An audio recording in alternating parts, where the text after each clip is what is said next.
Hey everybody, it's Romania Black, and we're on episode 16 of Neon Genesis Evangelion. I'm really excited because episode 15 was awesome. I loved episode 15. Episode 13 and 15, they have been really, really good. And then episode 14 for being like half recap, it was great. But honestly, as I talked about last episode 14, like the more I think about it, the more I really like it because it kind of is, it's contextualizing the script, right? And we're seeing how the script has been different. So I'm not going to waste any more time. This intro is going to be long because I have like 2 pages. I have like this page and this page worth of notes from episodes 13 and 14. So if episode 13 is aired on YouTube and episode 14 on Patreon, I have a lot of notes. And so we're not going to waste any more time. This is going to be a long intro, so just be forewarned. But let me go ahead and start by saying the video that we're going to watch today, actually Anthony has been giving me all the files to watch Neon Genesis Evangelion, but Simon Lemon also gave me a copy of episode 16 because I had heard, and in the Discord we talked about it, that the original mastering of the episode 16 was lost, and so there were some color corrections. The original version is really sketchy, and since they did the DVD and Blu-ray, the Blu-ray especially, they've corrected it. So this is the corrected version, supposedly. So thank you, Simon Lemon. Thank you, Anthony, for getting me the right copies. Yay! So that we can watch it in its full glory as much as we can. Green-Eyed Monster and several others pointed out that Melchior is actually Melchior. Thank you. I'm the worst at pronouncing things, so thank you for that correction.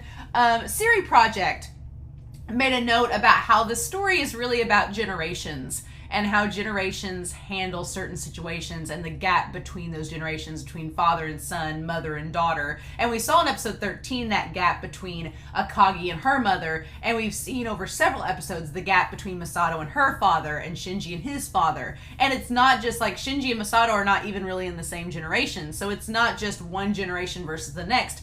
It's all generations have this struggle of the gap between a parent and a child and the differences between them and how they think and their worldviews and experiences. You could even look way back to episode 9 and 10 where Asuka's with Kaji and Asuka's talking about the trip in episode 10 and Kaji can't relate because it's a generational thing. His generation had a different experience than hers. So I think that's really cool, Siri Project, that you brought that up. That's really neat. I liked that. Zodrek said, he's like, you should probably just read about the Dead Sea Scrolls. I knew about the Dead Sea Scrolls. I just didn't really research them, but they're apparently a giant collection of biblical and non-biblical texts that have been collected. It is the oldest surviving manuscript of entire books, including biblical canon, and it preserves evidence of diversity of religion, which I thought was really interesting. I liked that concept that it preserves the idea of a diversity of religious thoughts, and that kind of connects to the characters in this series and how we as the audience are interpreting their actions. I was like, that's kind of cool. It kind of relates back to that. So thank you, Zodrex, for recommending that.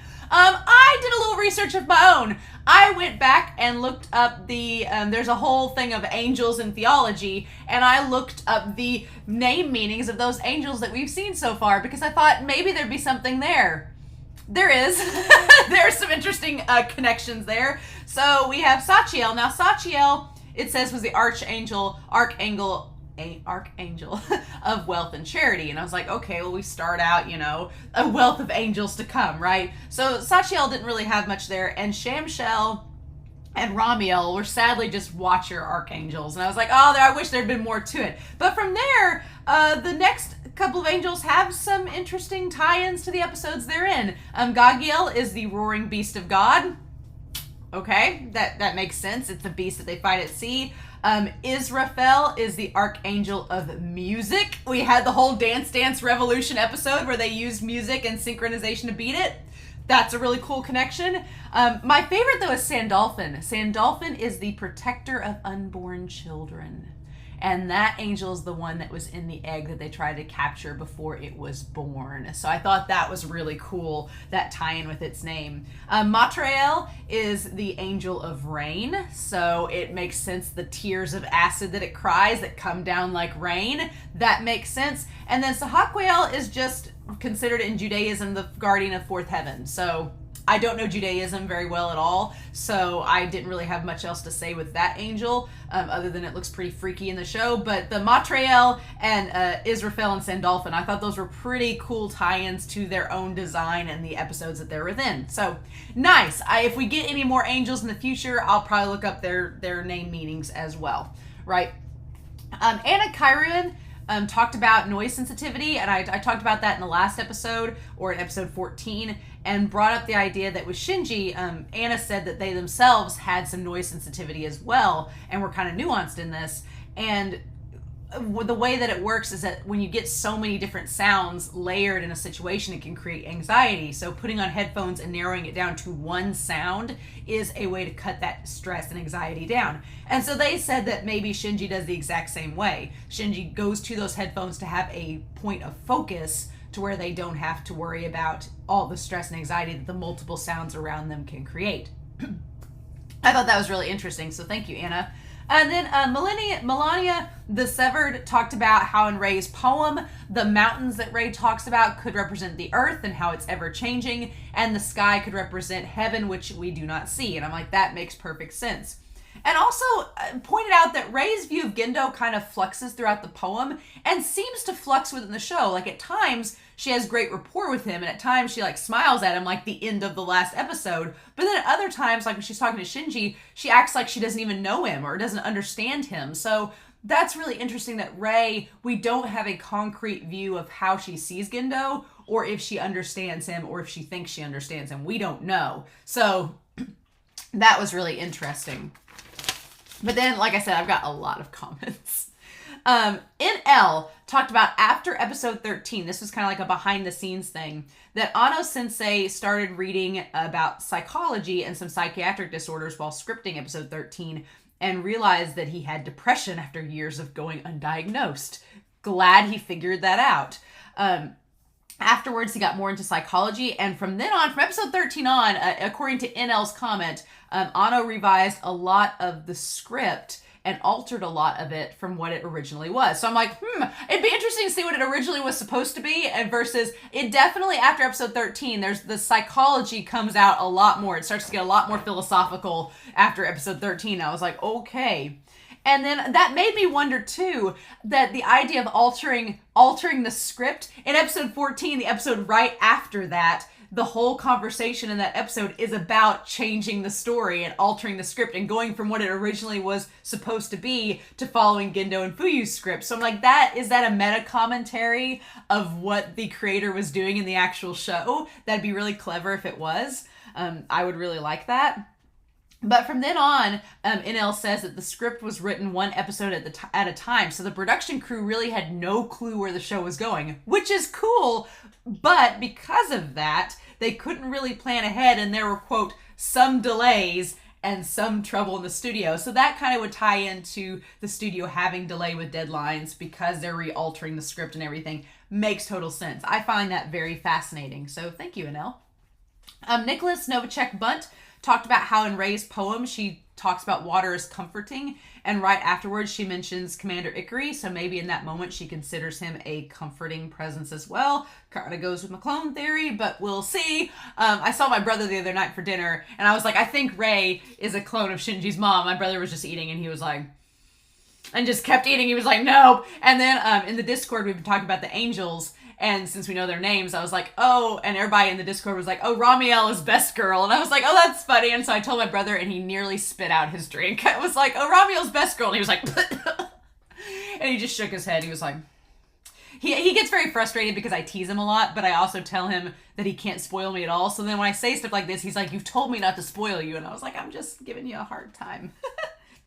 John Smith notes how we get info that fatigue is setting in with the crew. And despite the money that it gets, which is a pretty big amount we've seen across the series, that people are still needed to repair everything, and the constant angel attacks have taken its toll on everyone. And I think that's really important note in episode 13, that everybody's kind of running on a shoestring, not a shoestring budget necessarily, but shoestring energy. Like everybody is fatigued, they're wore out, and the attacks haven't stopped. So it's just starting to domino effect, right? Wise noted the Lance of Longinus is actually the spear that was used against Jesus when he was crucified. And also it's tied, but that brought up an interesting question. It's tied to Adam and the angels. So is it like saying that Adam and the angels are like the savior of Earth? I'm going to make a note about the imagery and biblical symbolism in this show. I'm going to make a note about that really quick. Is it a standing theme, or is it just a biblical reference for the sake of being a reference? I did want to talk about that a little bit, and then I'll kind of relay to Cryptic Squid here and their comment. But I do think that there's some biblical imagery in this show. And when I started out watching it, there were some commenters that were like, oh, a lot of the imagery is just for the sake of show. I get that, because now again, I'm only on episode 15. There may be more things come to light, and I don't want to be spoiled, but I do think that some of the imagery is just to be there for the audience to interpret and the audience to get an extra meaning out of. Do I think that some of the biblical imagery ties to the story? Sometimes I'm like, I think that's just there for show, just to say that it's there. But then other times it does have a very important reference. So it's kind of interesting. The audience has to kind of gauge, okay, how much is this reference and imagery going to tie into the story, and how much of it is just there for an aesthetic purpose. So that's interesting. Cryptic Squid notes that the Evas are all drawing from a manner of myths, religions, and scientific sources, and not necessarily have anything deep to do with them, which kind of ties back to what I just said. But that the Magi could refer to the maiden, the mother, and the crone, which symbolize vigor and sexuality, nurturing compassion and stability, and wisdom and experience. And I thought that was the Cryptic Squid was like, it's too on the nose for it to not be somewhat related, and I agree with that. I think that you can tie in the mother, maiden, and crone to the woman, the scientist, and the mother quite easily. But yeah, that's the thing. Some of the references in the show may just be for the sake of aesthetic purposes and may not have anything deep connected to them, and that's fine. Not all symbolism has to go down an iceberg level of depth. Some of it can just be for aesthetic appeal. But I think it's interesting that the audience kind of has to figure that out for themselves. Like, how deep do we dive into this? Can we dive deeper into this? It may depend on the person analyzing it.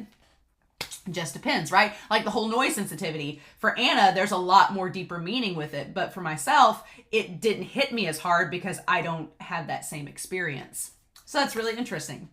And then Yara Kerr finally says that, talked about how Gendo's speech to Fuyu in episode 13 and episode 12 talks about how progression makes our lives better, but it can also take away some of our humanity. Like, we can make advances in technology, but does it take us further from our humanity? Does it isolate us more? Does it create more violence? Does it create more mass violence, like the creation of bombs? Does technology separate us socially? Like, it was a really cool discussion in the comment section, and it kind of ties to Gendo's talk about how the end of evolution is self-destruction. So I did that in 12 minutes. Again, I was really concerned. I thought that was going to be like a 20-minute intro, but here we go. I consider that a win. So I'm pretty excited to dive into episode 16. Ever since episode 13, the plot has been kicking in. We're in the second half of the series. We're at the 10 episode warning. We have 10 episodes left of this season. Whoo. So if things are going to happen, now's the time. And we saw the monster in the basement last episode. So I'm terrified. But you know what? I'm sure it'll be fine. There'll be no cause for concern. So it's storming outside. So if it gets kind of lightning and thundery, you all will know why. But let's not waste any more time, shall we?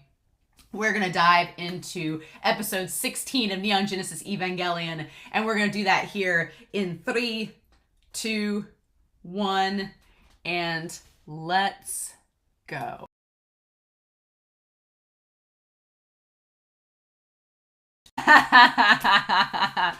oh no, this episode. Oh, wow. So they just really, Anno decided that they were just going to run the gambit. Like, you want all the psychological things, you want all the themes, you want all the character stuff coming full circle and getting developed in this episode. You want all of the teases as to the mystery of the Evas. You want all that? Okay, sure. We'll put it in an episode and make it to where our main character may die. The tension of this episode and going through like the process of someone dying and what that feels like. You know in the back of your head that Shinji is not going to die, or you think he's not going to. You're like, oh, we still got 10 episodes left. He's not going to die. But there's an aspect of this show that really makes you question it, and you're like, maybe he could die. We've been talking about like cloning with this series, and possibly like people's essences being transferred into other bodies. We're going to talk about that too. Definitely going to talk about that with this episode, especially with Rei. I've been thinking about that over the course of the last part of this episode. I was like, So we're going to talk about that theory. So in that respect, I was like, well, Shinji could die. We don't know. So this episode does a really great job of presenting this tension where you really, it goes through the motions of what Anno describes as what he believes someone dying would experience. And it's pretty insane and effective, right? And God, there's so much going on with this episode. Like, where do we even start? I guess we just need to go through it proper and see. Man, and also the red combined with the blue, with the angels, like with the blue light and the water, it's all coming together. I was just saying when we saw the opening, I was like, man, I'm surprised we still have the same opening, but there's so much still with this series that this opening is giving us that we haven't been able to discern yet or break down and interpret. So I'm like, okay, show, you're going to keep this same OP and we're going to keep on evaluating it as we go. Awesome. I'm on board with it. I'm ready. Let's do it. Okay, sure thing. Oh, there's a lot going on in this episode. I as soon as the credits were rolling, I was like, Whiteboard Kun has to come out. I don't think there'll be an episode from here on in that we won't use Whiteboard Kun. Have we used Whiteboard Kun every episode? I think we have. But man, I don't even know how to break this down because there's so much happening. It's kind of insane. I guess we'll just go through it in order and talk about the characters as we go. I will be honest with y'all. I try to keep a neutral stance in this show because I know there are some characters that people like in the show, some characters people don't. And I try to, when I react and talk about shows, I try to be neutral. But I'll be honest, if any of my own bias comes to light, in this episode, I have never wanted to slap Asuka upside the face more than I have this episode. And I don't know if everybody else thinks that too. The thing of it is that we as the audience have followed Asuka enough at this point, and we've seen enough of her behind the scenes and behind closed doors and gotten enough from her perspective that we know that Asuka is... I'm going to just put Asuka up here and just kind of... I guess we'll start with her. Because I was really frustrated by her this episode because some of the ways that she was acting, it's a defense mechanism. She's acting that way because she's terrified and scared, and the only defense she knows how to muster is, okay, when I'm nervous and scared, I'm just gonna project even more of this persona that's artificial that I've been projecting. I'm just gonna put it into overdrive. And it was really annoying this episode, and the frustrating part is I know why she's doing it, and I get it, but I was still like, you just need to shut up, girl. You just need somebody to slap you across the face and shut up. And I thought Rei was going to do it for a second. For a hot second, I thought Rei was going to slap her upside the face like she slapped Shinji way back in episode 4 or 5. She doesn't, but I'm waiting for it to happen. I'm just waiting for it. And maybe now that Shinji's okay, she'll tone the frick down. But girl is struggling. Asuka is struggling. She is in need... Girl is in need of a genuine connection because she's not getting it. Like she tried in the last episode to make that connection with Shinji, but she went about it the wrong way. She was like, oh, let me kiss you, because that's how adults make connections, right? Is through kissing. And it's like, well, no, you don't have to. And she figured out real quickly that she's like, oh, that didn't work. I don't feel any different. I feel worse.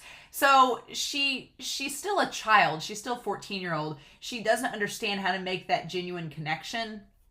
And she doesn't understand what that is. So because she's like not having that need met, then she has always had this projected aura of needing validation, praise, which is tied to her own self-worth and recognition. Which is kind of what Shinji struggles with himself. He wants praise and recognition too, but she takes it like on another level. Like she's so desperate for it. And the problem is she's been denied that the last several episodes. When Kaji came over last episode, he wouldn't stay with her and she took it personally. She tied it to Masato, so she feels isolated, right?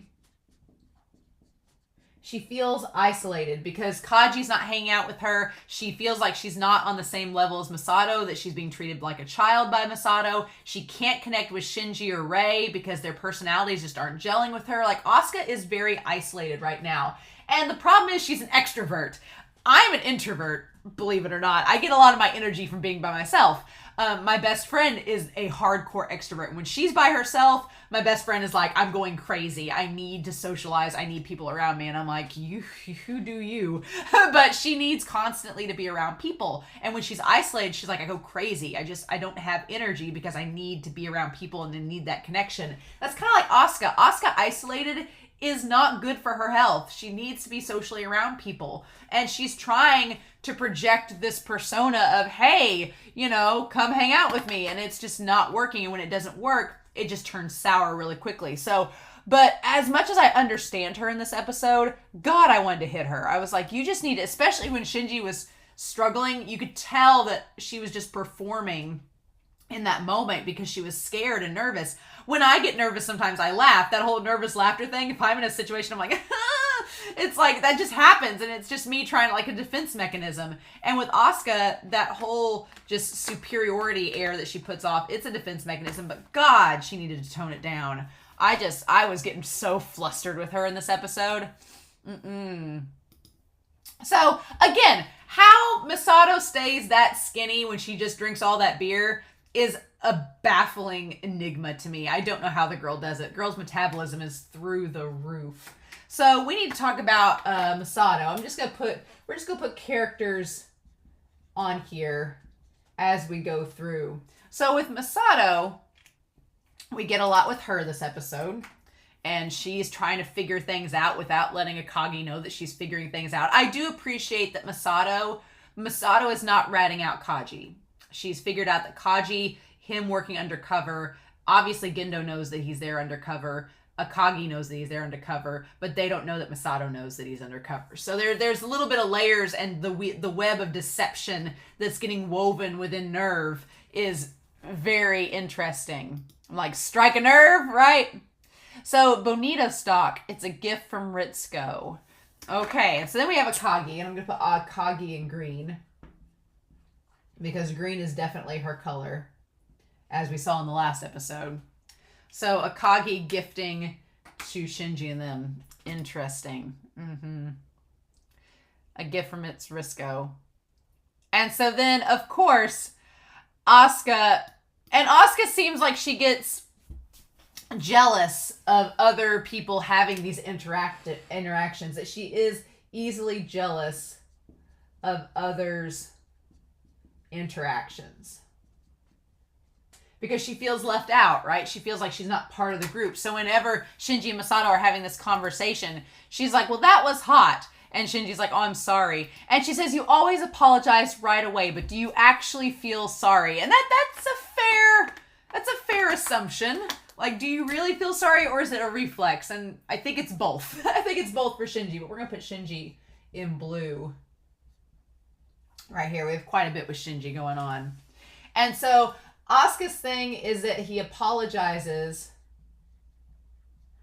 but is he genuine about it? I think that there is some... I think Asuka's right to question that to an extent, because I do think there is some genuineness in Shinji apologizing, but I do agree with Asuka that I think it is a reflex. It's just, oh, yep, sorry. It's very performed, right? And whether he realizes it or not. And Masato's just like, I love Masato is just like, I'm so done with you, girl. Like, it's like you apologize automatically so you don't get yelled at. Yeah. And there is some... It's interesting because we've talked about gender roles and Shinji, and I remember reading there was an article that talked about how women shouldn't apologize, and it was basically talking about how psychologically women are predispositioned through society, especially in Western culture, that women have been predispositioned in Western culture over the years to instantly apologize when they don't necessarily need to. The article was talking about how men apologize a lot less, and that it's socially acceptable that guys don't have to apologize as much, but women are expected to. And the examples they were using were saying that women in the workplace, for example, they apologize a lot more than men to try and not seem, quote unquote, like a bitch. So to not seem like aggressive, right? And that it's more socially acceptable in Western culture for men in the workplace to not have to apologize, that they just can do things and it's fine. And I mean, there's parts of it that you can agree and disagree with, but I think that's interesting because we've had Shinji have this more feminine association with him in this series. Like, he's had more, like, the tropes surrounding him as being the one that cleans the house and takes care of things are more things that are archetypically given to a woman, you know, especially one that's more maternal. And so Shinji getting those roles is interesting. And so Shinji constantly apologizing kind of ties into that. So I thought that was pretty fascinating. But yeah, Masato, I love that she just gets kind of cross-eyed as she drinks the beer. She's like, I'm so over this with you kids. So yeah, Masato, I think she gets both Shinji and Asuka. I think she gets where both of them are coming from, and she knows that it's just flogging a dead horse. There's no point in trying to like change Asuka at this point. It will just make her more frustrated. So that is what makes me frustrated though too, is I get why Masato and the others kind of turn a blind eye to Asuka's frustratingly annoying advances, because they know that she'll just double down. They're like, if we get onto her now, she's just going to double down and get even worse. But at the same time, I'm like, nip that in the bud, like stop her. So it's frustrating because you know that these characters realize why Asuka is the way that she is. But I'm like, y'all should just talk to her or do something about it, because it's gotten worse. Like, it keeps on getting worse as we go because nobody is calling Asuka out on it and holding her accountable. And Rei starts to in this episode. She starts to hold Asuka accountable. And I'm glad that Rei did that. And we'll talk about that when we get to it. But he's like that. You're just fundamentally too self-deprecating. Okay. And so Asuka, as she describes him, is fundamentally self-deprecating. And again, Asuka's right. Yeah, Shinji has always had very little self-worth. He does not think highly of himself. He doesn't think he's a great person. He's like, I'm just this ordinary guy. What can I do? He's always had very little self-confidence. And Asuka gets frustrated by it. I think because she's like, I think Asuka has little self-confidence too. If I'm being honest, I think Asuka struggles with self-worth as well. But she is frustrated, I think, because Shinji just lets it all like be out in the open that he has little confidence. And she's like, how can you do that? Like, don't you have pride? Doesn't that frustrate you? Like, she's like, I can't be like that. Like, it's just their personalities. They both struggle with self-confidence and self-worth. But Asuka doesn't understand how Shinji can just be so casual with just letting it all be out there in the open. She's like, oh, don't you care about your self-image? And Shinji does not. He does not. That's the big difference, is that Asuka cares very much about her self-image, especially around people that she respects, like Kaji, and Shinji really could care less about what people view him as. So that's a big difference between the two of them. And yeah, Masato says, now, that's just his way. Like, leave him alone. And Asuka says that Masato's too soft on Shinji. Haven't you been too soft on him lately? And she's like, maybe you and Mr. Kaji have hooked up again, but don't project your happiness on other people. So Asuka suggests that Masato is soft on Shinji. And I'm glad that Asuka is perceptive about that, because yeah, Masato is being soft on Shinji. But Asuka misinterprets it and says that it's Kaji's relationship that is the cause. And that's not true. That's where Asuka gets it a little bit wrong. Masato and Kaji may be like in a pseudo relationship at this point, but there's way more to it than that. Asuka doesn't know. And I think that Masato is relating more to Shinji because of their fathers, because of their personalities, because Masato sees a lot of herself in Shinji. That's why she's kind of soft on him. It's not for the reasons that Asuka thinks that it is, which is funny. And Shinji's just like, I don't know what to do with all of this. And so then Masato says there's nothing between Kaji and I, as we get this voicemail from Kaji being like, hey, Masato, I found a bar that serves a decent drink. You want to go tonight? Bye. And Masato's like, shit. Which, the thing of it is, what we don't know is Masato meeting up with Kaji just for a drink? Or are they sharing information about Adam and Nerve? What's the deal? And Masato's like, I can't say that's not what it's about because I can't tell these kids that I'm secretly undercover trying to uncover these secrets of Nerve. I can't say that. So, she's like, I'm stuck between a rock and a hard place. It's like, oh my God, it's great.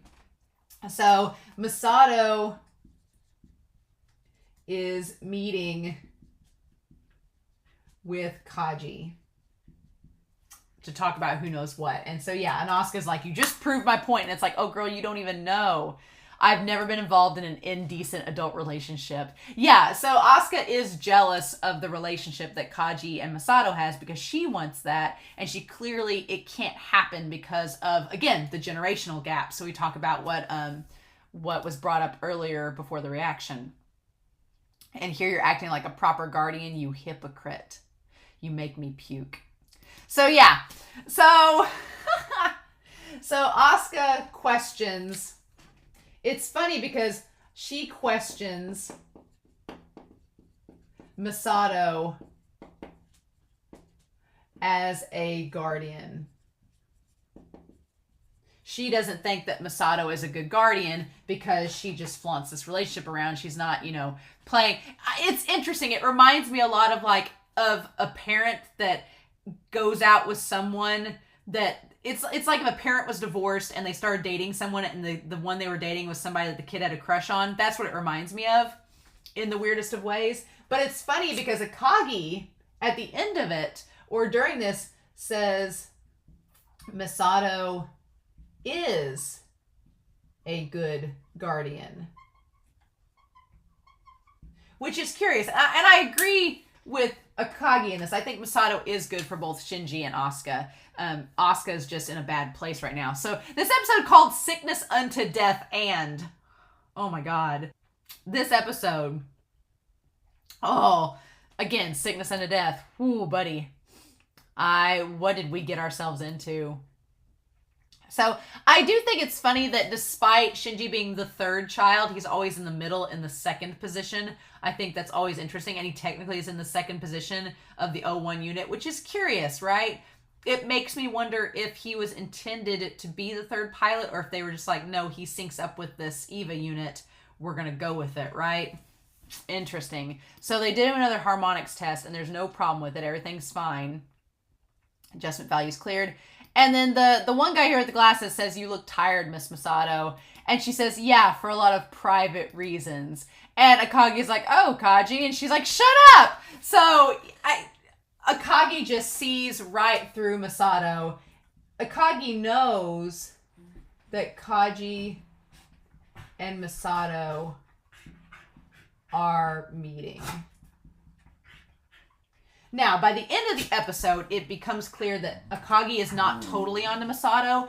Akagi and Gendo know that Kaji is working for somebody else. They know that he's working for somebody else and that he's, like, basically a double agent at this point. But Akagi, by the end of this episode, it's clear she does not suspect Masato yet. She thinks Masato is still in the dark and thinks that them meeting up is probably just them hooking up and not actually trading information about Nerve. So that's good to note that Akagi is not totally suspect of her. She thinks Masato is starting to figure out things and she doesn't like that, but she doesn't know. I just hit whiteboard coon. But she doesn't know the exact scope of how much Masato knows at this point. So that's good to know. I feel better for Masato for that sake. But it's also apparent that Maya and everybody else knows that Masato is very close with Shinji, that she cares a lot for him. I hope knowing this will boost his confidence. So everyone knows at this point, everyone knows that Masato is very protective of Shinji. Now, what ends up happening with that, I don't know, but at this point, Maya, Akagi, everybody and the entire NERV crew up there know that Masato's pretty close with Shinji, and she's kind of taken him under her wing to a great extent. So she tells Shinji that he's like, oh, Miss Masato, how are my test scores? And she says, you're number 1. Now, the question is, was Shinji actually number 1, or did he just do really good? We didn't get to see the other 2 scores of Rei and Asuka in comparison, so we can't say for certain. Maybe he was number 1, maybe he just did really good, Masato. But the point is, Masato wanted to bolster his confidence and make him feel better. So we do get that he is happy. Happy he was, quote unquote, number 1 in the test. That the praise gave him confidence. Which, it's like the first solid praise Shinji's gotten in this series. He got, like, his dad saying 3 words, good job, Shinji, and that put him on cloud 9, which we'll talk about when we get to the train scene. But it's so crazy. He gets so happy hearing this one little thing that he did the best on a test. It's like, Shinji, again, is starved for love. He is starved for affection. And not necessarily, not sexual, not physical, not romantic affection, just in general, just affection and positive reinforcement. It's insane how much it affects him, right? It affects Shinji so much, that positive reinforcement. It gives him such a different outlook on everything. It's kind of insane, right? So then, of course, I like the imagery. We talked in the last episode about how people were talking about how Anno and Miyazaki are a little bit different. And I liked the comparison that Anno talked about how he doesn't necessarily... We talked about filmmakers, Miyazaki and Anno, being similar and different, and how Anno could say... And there was an interview, someone in the comments noted that Anno... He said that animation is fine, but you could just get to where a single image could present just as much as a moving image. And you kind of see that in action in this, because there's a lot of shots in Neon Genesis that are just still frames with voiceover, and there's no movement to them at all. And some people could take that as being lazy. Some people could take that as being stylistic. But if we're going the stylistic angle, I think that it is kind of cool. There are some shots in this episode that are just still frames. And that's fine. That's kind of cool, right? So we get this image of Asuka's suit. And I like the metaphor of the red. And it almost looks like it's bleeding under it. But that kind of makes sense in the moment, because we're seeing Asuka kind of like shed a shell of herself by the end of this scene with Rei, where she's like has all this false praise for Shinji. And we see after Rei leaves how Asuka really feels. So it's like, what's underneath the suit, right? Because Asuka says he beat us so easily, the two of them. To be honest, getting beat that easily is frustrating, don't you think? And Rei could care less. Rei's like, I'm not having this conversation. And then because Asuka it's so fake. She's like, he's amazing, wonderful, too awesome, isn't he? The great invincible Shinji. Like, she's being so condescending and fake. She's like, that just means we get to take it easy now, right? And Rei's like, you're so full of shit, right? You can just tell by the look on her face. I guess we should at least do our best not to get left behind. Like, it's very much what you would expect in, like, a shonen anime or something, like the friends to be like, wow, we need to just work harder so we can catch. It's very much the rival talk, right? She's making fun of the rivalry. That's the funny thing, is that she makes a mockery of the rivalry. in her mind, she's seeing Shinji's praise as being like, oh, is this supposed to be motivation that I'm supposed to try my hardest to beat Shinji and get better than him? Is that it? Like, her whole conversation is something you would see in like a sports anime or a shonen anime where it's the rivalry between the two that are supposed to be the best of the best. And she's like, oh, I guess we should do our best to not get left behind, haha. But she says it in such a condescending tone that she's clearly just mocking it. Like mocking what they expect her to do. And Ray, we're gonna put Ray over here. Ray is having none of Asuka. Ray is having none of Asuka. She's like, I know what you're trying to do. I don't care. Ray's just like, no, not having of it. She's just like, goodbye. And I love that shot where we see her just banging the locker after she leaves and doesn't say another word. Because it's not needed. Yeah, it's all a front. It's all a front, and Asuka knows it. And it's sad because in that moment of her mocking the rivalry, she was trying in her own way to create a dialogue with Rei about Shinji, and Rei wanted to have none of it, and it just isolates Asuka further. Asuka's like, I can't connect to Shinji, I can't connect to Rei, I can't connect to Kaji, I can't connect to Masato. Like, Asuka is just by herself on this island, and she's an extrovert trying to swim. And it's failing. Like, I feel bad for Asuka in a lot of ways in this episode, but at the same time, I want to, like, shake her and be like, stop being like this. Right? It's just, oh my God, it's crazy, right? It's just crazy. So then we have this scene on the bus with Shinji and him saying, and they said the next stop and everything. And if you notice, he's not using his headphones in this scene. He is not blocking out the noise from outside in this scene, which I think is pretty important to notice, that when we see Shinji be anxious or nervous or stressed, he's always retreated back to those headphones, kind of tying to Anna's comment at the beginning of this reaction. But in this case, he is not. He is completely letting the outside world be there. Like, they're doing like the whole thing where they talk about the next stop. They're like, convenient to the Bashar used books and video game stores. It's like, and Shinji's not even paying attention. He's so focused on his hand, and then just being like, and gripping it like that, right? And him saying, all right, yes. Like that idea of like he was able to get the harmonics, he was able to synchronize with the EV unit. He's like, yes. And it's like Shinji, it's like him testing out, like he's never done this gesture before, being like, yeah. Like he's never done that before, so he's like, yeah. It's so cute because he's like, I've never done that before. It's so sweet. But then he looks up and sees the kids like kind of teasing him and making fun of him, being like, look at this weirdo. And Shinji, poor boy, he's like, oh, he's like, why is that weird? It's like Shinji is socially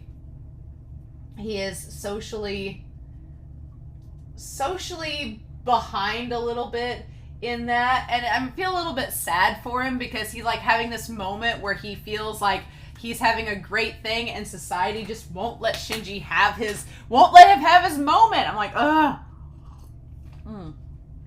It's an interesting little tidbit of Shinji like trying to like, he seems so behind in terms of like things with society in some regards. But we cut to the sunlight shining on the spires of the city. You know, it's a hot day. There's the cars and that's when we see the angel pop up. So it comes up from under that car and just manifests in the city, right? Which it seemed like it was only a matter of time, right? It's funny, we've seen all these angels be in and around Tokyo 3, but in the back of my head, I was like, what if it just, ever since Sandalphon, we found the egg in the volcano and it just erupted and created itself into an angel, I was like, what if there was one of those, like, in the city itself, and it's just been like a ticking time bomb ready to go off? That's clearly what happens in this, or it's the fact that this angel, either the angel manifested itself within Tokyo 3, or it's a shadow that's been slowly moving closer and closer to the city, but because it's a shadow, it's been harder to detect. Like, they couldn't even really detect that it was an angel until it was well within its attacks. So, yeah, it's weird.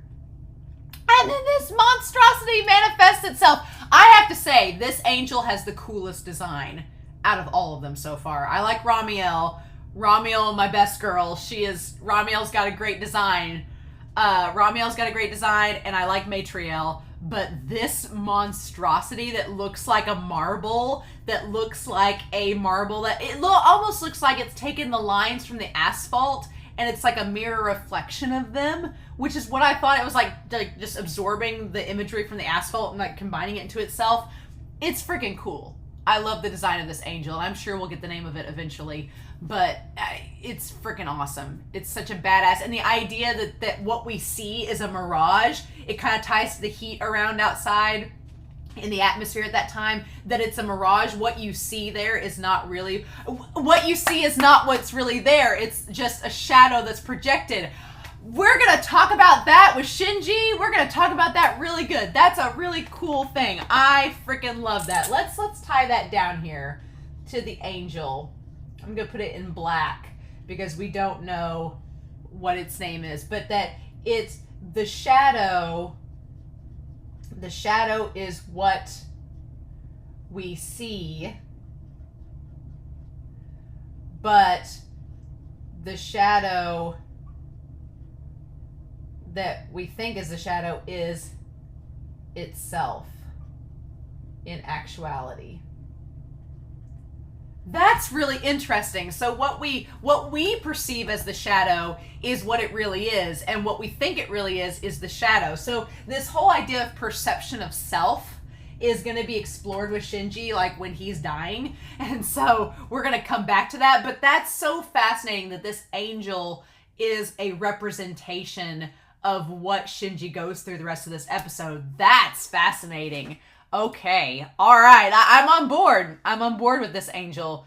And so they get this alert like, oh shit, 5 minutes until evacuation of the Western District is completed. Again, when Nerve springs into action, they are like, chop, chop, let's do this. I'm glad that they immediately like evacuate the area. This thing is crazy. Let's go. This angel has a very Ramiel design. The target is advancing slowly at 2.5 kilometers per hour. So it's going real slow. It is like a molasses. And then I like that Akagi's like, you're late. And Misato's like throwing on her jacket and stuff. So we have to question ourselves as the audience. Where was Misato? Was she with Kaji? Was she asleep? We don't know what time it is when all this goes down. But we do know that Misato is late to show up.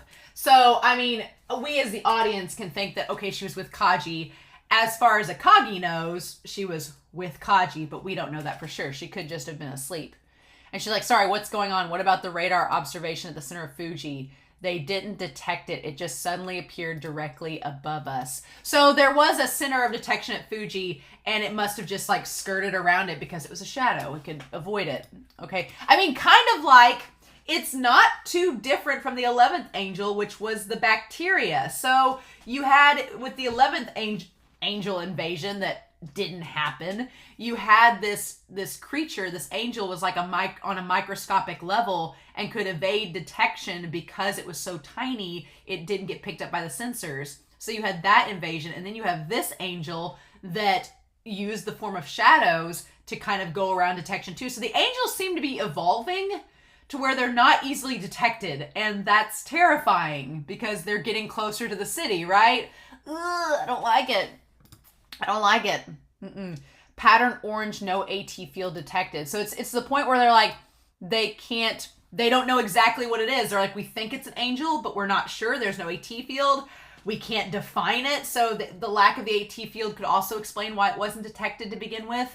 So, and Akagi's like, oh, it's a new kind of angel. The Magi are withholding judgment. So the Magi, and I'm going to put this over with Akagi, since the Magi is tied to her mom, the Magi don't know. The Magi is just looking at it like, we're withholding judgment until we get further information. We're withholding judgment. But this spear is so crazy. And Commander Ikari just had to be gone at a time like this. You know, at this point, it's pretty suspect that he's been not present for most of the angel attacks. Where the hell is he? Where's Fuyu-chan? Where's Gendo? What's going on? Why are they not ever present when the angels... Are they causing the angel attacks? We don't know, but I'm going to put Gendo... I'm going to put Gendo over here.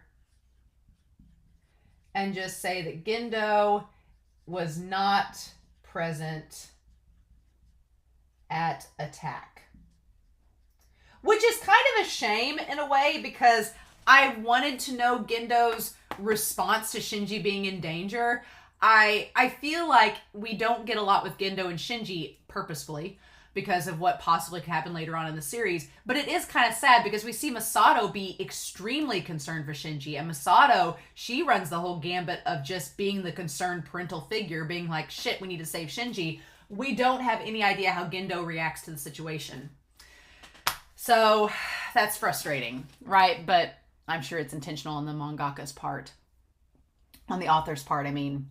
I love the idea of, and it should have been, it's such a visual clue now that you look back on it, that as the orb is going across the city, you see that representation of the shadow expanding out. That should have been a hint that the actual orb is the shadow. It's not the actual thing. It's like, aha, okay. Interesting. It going across city, it's so fascinating. And then I love that Shinji's like, okay, let's go. Like, he's like, it's just like, it suddenly becomes a shonen spy anime, because Shinji he's so happy and has had such a confidence boost from Masato's words that he's like, I can do this, right? He's like, can you all hear me? I've sent you all the target's data. That's all we know right now. Approach it carefully and observe its reactions. So I like that Ray has the sniper rifle. Ray is going to be the sniper in this situation, which is like the long range combatant, right? And we have Asuka and Shinji who are going to tackle it head on, but Shinji is confident to the point where he tries to take the lead. He tries to be Asuka, and it fails miserably. So we'll talk about that. They say lure it outside the city limits. They're like, get it away from the city. And I like that Asuka has a giant battle axe for reasons like Shinji has a little handgun, Rei has a sniper rifle, and Asuka has a battle axe. I will make note that the battle axe is very fitting for her character. The battle axe is very fitting. I think it fits her character to a T. One of you take point and the other two are backup. Okay, so Masato had this plan that there was going to be a leader and then two backup. That was the plan. Somebody's going to take the lead and the other two are going to back him up. And Shinji he takes the lead. And it's like, oh. And Asuka's like, well, I think she said Shinji ought to take point. Mm-hmm. And so Asuka, you set this up. She suggested as a joke. I'm going to put as a joke in here that Shinji take the lead. Okay. See, she suggested as a point that Shinji should take the lead. She was like, oh, I think that Mr. Highest in the class should be the one to lead us. And Shinji's like, oh, this is a job for the high-scoring, utterly fearless #1 sync rate holder, right? At this point, I was with Shinji. Like, his expression, I was like, girl, because Asuka, she is just projecting her own insecurity in this moment. She's insecure. She doesn't know how to react, so she's just trying to make a jab. And you get why she's doing it, but I was like, Asuka, that's not called for. We're kind of in a dangerous situation. We know nothing about this angel, or even if it is an angel. Could you tone it down just a hair? But she's 14. Nope. And nobody... Here's the thing. Everybody has kind of coddled Asuka. I'll be honest. I think everybody has really coddled Asuka. Nobody has just had the heart-to-heart with her and been like, girl, you need to get some things in order. They just let it slide. Gendo's not had a conversation with her. He's just passed that off onto Kaji and Masato and the others. He's like, ain't got time. Akagi hasn't really talked with Asuka because they just haven't had any interactions. Masato just lets it slide. She's like, it's Kaji's business. And Kaji is so busy with his own deal that he just coddles her and lets it go. And it's like, she needs some parental discipline and it's not happening. And it's coming to a head, right? And Shinji's like, I can do it. I'll show you how it's done, Asuka. And Shinji tries to get back at her. Shinji tries to be confident and take the lead. He tries to tell Asuka, like, fine, yeah, I'll do it. I'll take you up on your challenge. And Asuka didn't expect him to do that, right? I think Asuka wasn't expecting Shinji to be bold enough to try to take the lead. But Shinji's got this burst of confidence from Masato's words that he thinks he can do it. And Asuka's like, oh, I wasn't expecting that.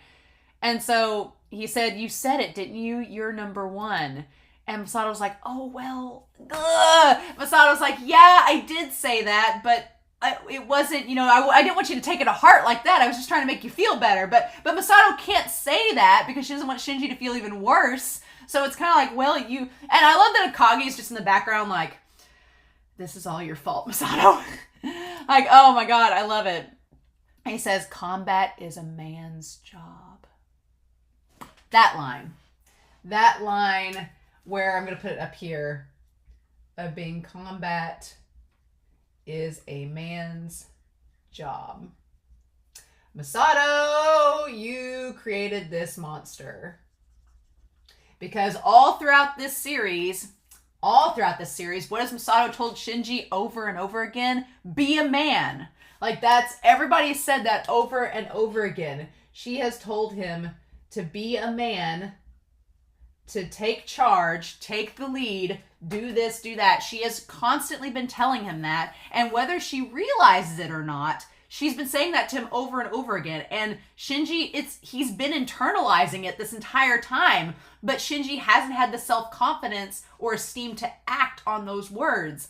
And now he does. And so it's kind of like, well, what did you expect? You kept telling this boy to be a man. Now you've given him the confidence that he thinks he can do it. What'd you think he was going to do? And so, yeah. And Masato's like, oh, and somebody says, talk about out of date. I'm like, really? I'm like, now we're going to have a feminist conversation? I'm like, show. Maybe the show is highlighting like the hypocritical nature of it.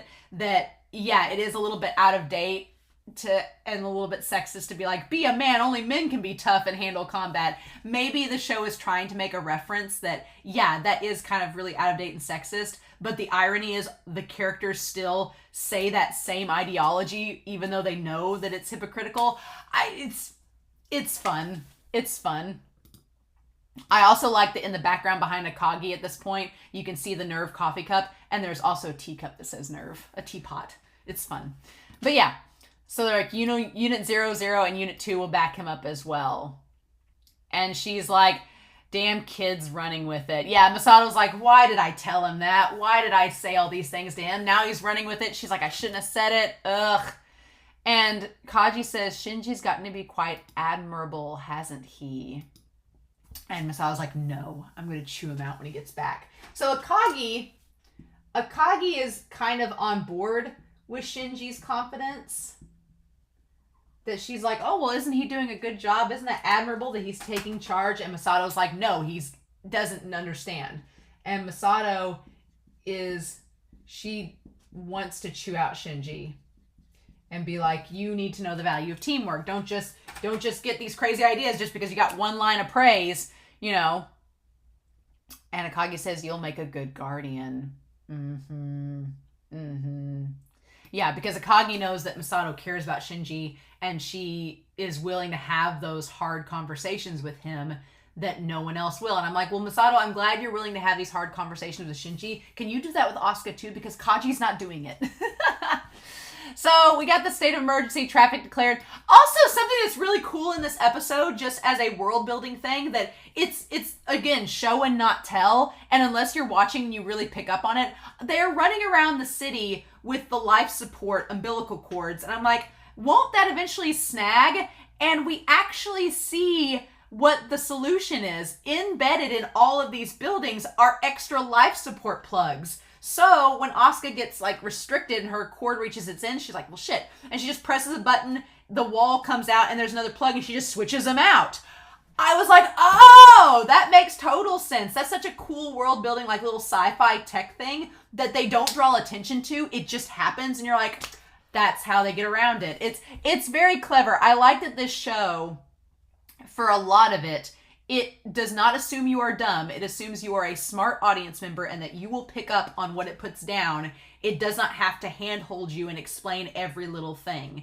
I love that about this series. I was like, oh, that's really cool. Nice. And even if you don't notice it, it's still there if you go back to it. So it's like, they're like, well, how did they? And if you go back and watch, you're like, oh, there it is. So that's really cool. But yeah, I feel like Shinji sneaking around the buildings in the Eva suit is very much tied to his own personality. And I like the Evas kind of like portray their movements because it's that whole psychic connection.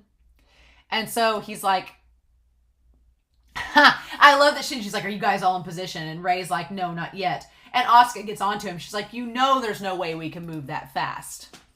She's like, quit getting cocky. And that's when she sees the plug, right? And so we see the doors and everything, and she just hits the button and replaces it. That's really cool that there's the power source. Mm-hmm. But Shinji, he's ready to go. Mm-hmm. And so he's like, not there yet. And he's doing the thing. He's like, not there yet. Or he's like, come on. He's like, I'm itching to do something. I'm itching to prove myself. It's like the one time that Shinji's got the confidence to not only not run away, but to take charge. And the worst thing happens. It's like Shinji can't catch a break in this show no matter what, right? But he's like, all right, let's do this. He's like, I'll go ahead. He says, I'll go ahead and stop it on my own. He gets too overzealous. He gets too confident, and he thinks he can stop on his own. He gets impatient, and that's where he messes up, right? Because he doesn't think that and then when he shoots, they're like, oh, it disappeared. And that's when it reveals that it's an angel whenever he shoots at it. And it's like, nope, angel confirmed. It's directly beneath Unit 01. And so the shadow, and he tries to shoot it, but this angel is terrifying because it just envelops him within it. Nope, not having any of it. This is so terrifying. He's like, it's weird. I don't understand what it is. And then he sees Shinji's face when he's like, why the hell? It's up there, but what is this? And they tell him to get out, but he's just terrified. And he can't do anything. He can't move. And just, this is the scariest thing. Like, Masato being terrified. He's like, Miss Masato, what is going on? He's like, Miss Masato. And he's just screaming for them. He's like, where's the backup? Can you hear me? And they're like, we can't get a response. And of course they can't eject the plug. And then he just gets sucked up under it. And Masato's like, oh my God, like this is absolutely terrifying. And then Asuka says, you idiot, what's the point of doing well only on practice exams? Like why couldn't you, like, what's the point of you doing well in practice if you can't do well on the field? Well, this thing is pretty much come out of nowhere and this unknown force. And Rey tries to shoot at it, but she ends up hitting the building instead because it's the Mirage, right? And then Asuka has the reflex to jump away from the shadow.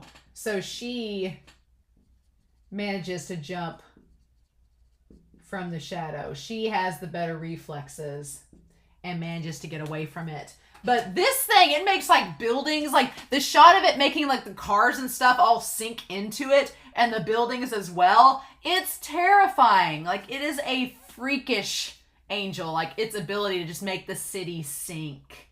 And she manages to use the knife and the axe to like get herself on top of the building. Nope, not having it. The city, and they're like, pull back.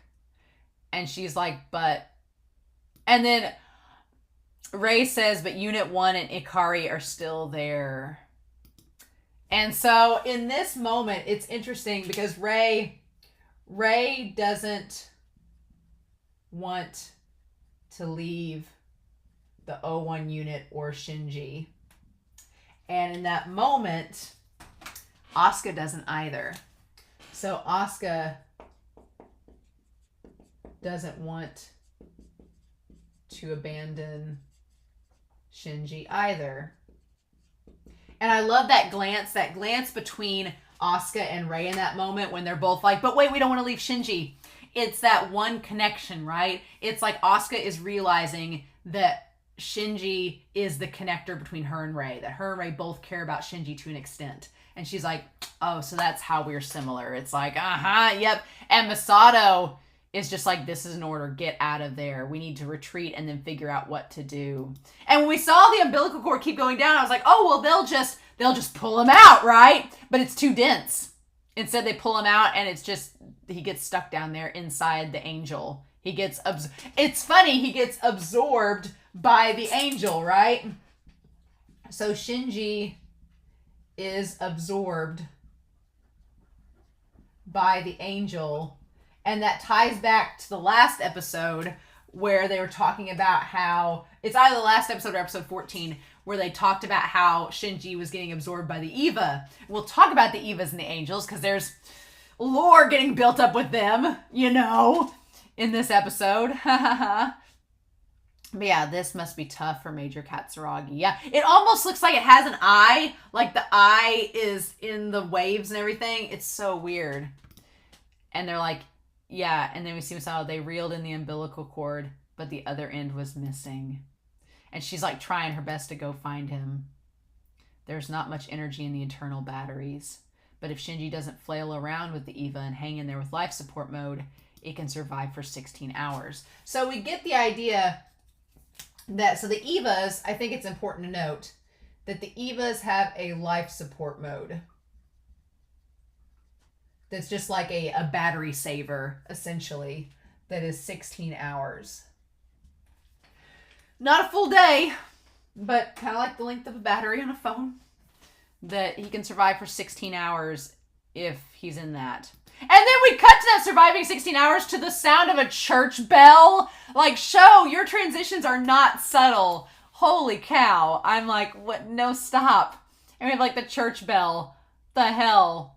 And they're like, second tank deployed. Hold your current positions and stand by. The laser circuit's been opened, transmitting data. The UN forces have completely surrounded it. And like the shadow hasn't moved. It stopped spreading once it reached a diameter of 600 meters. And so they're like, can we use any ground troops? Well, no, because the ground troops are just going to get swallowed up by it. And so then at this point, Asuka, like, it's a pretty dire situation. The shadow hasn't moved. They don't know what to do. Shinji is on a time clock. He's going to die if they don't rescue him in a certain amount of time. It's all like a very worst case scenario. And at this point, Asuka is clearly scared, right? Asuka's clearly scared. And she doesn't want to project that fear because she sees it as a weakness. That's the thing, is that she sees fear as vulnerability and thus weakness. And I think that kind of contributes to why she gets kind of jealous of Shinji, because Shinji, this whole series, he has projected that vulnerability on the surface a lot. Like, he's been a very vulnerable person, and he projects his fear openly. Like, he does what a lot of us would probably do in this scenario and being like, no, I'm terrified, I'm scared, what do? I don't know what to do. Like, he projects what a lot of us would do in that situation. And I think Asuka's jealous because she's like, how can you project yourself as being so weak and still survive and get by and not hate yourself? Like, she thinks Shinji doesn't hate himself. She's like, how do you do that? And so she doesn't understand how he's able to project all of that and it not affect him. And she doesn't get it. So she's like, the last thing she wants to do is show she's afraid, because that will mean that she's vulnerable, and that will mean that she's weak. And Asuka does not know how to process projecting that weakness to the public. So she like triple downs in this moment and mocks him and says, taking matters into his own hands and ignoring the plan. Honestly, talk about getting what he deserved. And at that point, I was like, girl, I get why you're doing this, but you need to shut up. I was like, you need to just stop talking. Just because he got a little better score on yesterday's test, he was going to show me how it's done. And I love that Ray's just looking over at her like you could tell Ray is thinking what the audience is thinking, like, stop talking. Like, and when she turns around, she says, what a big-headed idiot. And I love that Ray just pops, she's just there. Ray is like, can you shut up? And I love that she's just looking at her like, and Asuka's like, oh, what? Is my bad-mouthing of Shinji that much of a problem for you? I love how Asuka's face is in the shadows, but her eyes are so blue that they, like, are luminescent in the darkness. I love that imagery of her face in the shadows, but her eyes are lit up. Oh, God, I love it. It's so good. And if you think about it, looking at the color scheme between them, you have Asuka with the red hair and the blue eyes, and you have Rey with the blue hair and the red eyes. They're just polar opposites of each other, right? But Rey, oh, get that in here. But Rey, she confronts Asuka. And she confronts her, and Asuka's like, what? Is me bad-mouthing Shinji a problem? And all she says is, do you pilot the Eva just for the praise of others? Be like, to asking Asuka, are you just in it for the praise of others? She's like, are you just doing this for attention? Is this all that matters to you? Because Rey said way back in episode 6, she's like, I'm doing it because I have nothing else and because this is my sense of duty, like, to help others. But Rey doesn't do it for the service of getting praise. She's doing it for a different reason. And Asuka's like, no, I'm not doing it for the praise of others. I do it because I want to praise myself. Asuka's like, I'm doing it to make myself feel better, to make myself feel like I have worth. So again, Asuka struggles with self-worth, and so she's like, no, I'm piloting the Eva because I want to feel like I have a purpose in this world. And without this, the piloting the Eva has gave her a sense of belonging in this world and of her existence. And so she's like, this is why I belong. So I like that Asuka's pretty honest in that moment. She's like, no, I'm piloting this to have my own identity. And then, of course, Masato's like, cut it out, you two. He went out on his own. Yes. So I'll just have to scold him when he comes back. I love that Masato, she has not given up. She's not given up on Shinji. She's like, no, I'll just scold him when he comes back. Like, she even faced with this worst case scenario, she's like, no, we're going to get him out. It's going to be fine. Akagi, on the other hand, has a little bit of a different viewpoint on this entire situation. So, splitting of the breast, which means, like, just tearing open, like, the chest and getting to the heart of the matter. That's why I interpret that second title to be. Like, you have sickness unto death, and then you have the splitting of the breast, which is like you're ripping open the chest to get to the heart, which can tie to, like, when we have the train scene with Shinji, like, getting to the heart of the matter of his psychology. When we go to the end of the episode with Gendo and Akagi having that conversation, we're getting to the heart of what the Evas are and the angels are. We're getting to that.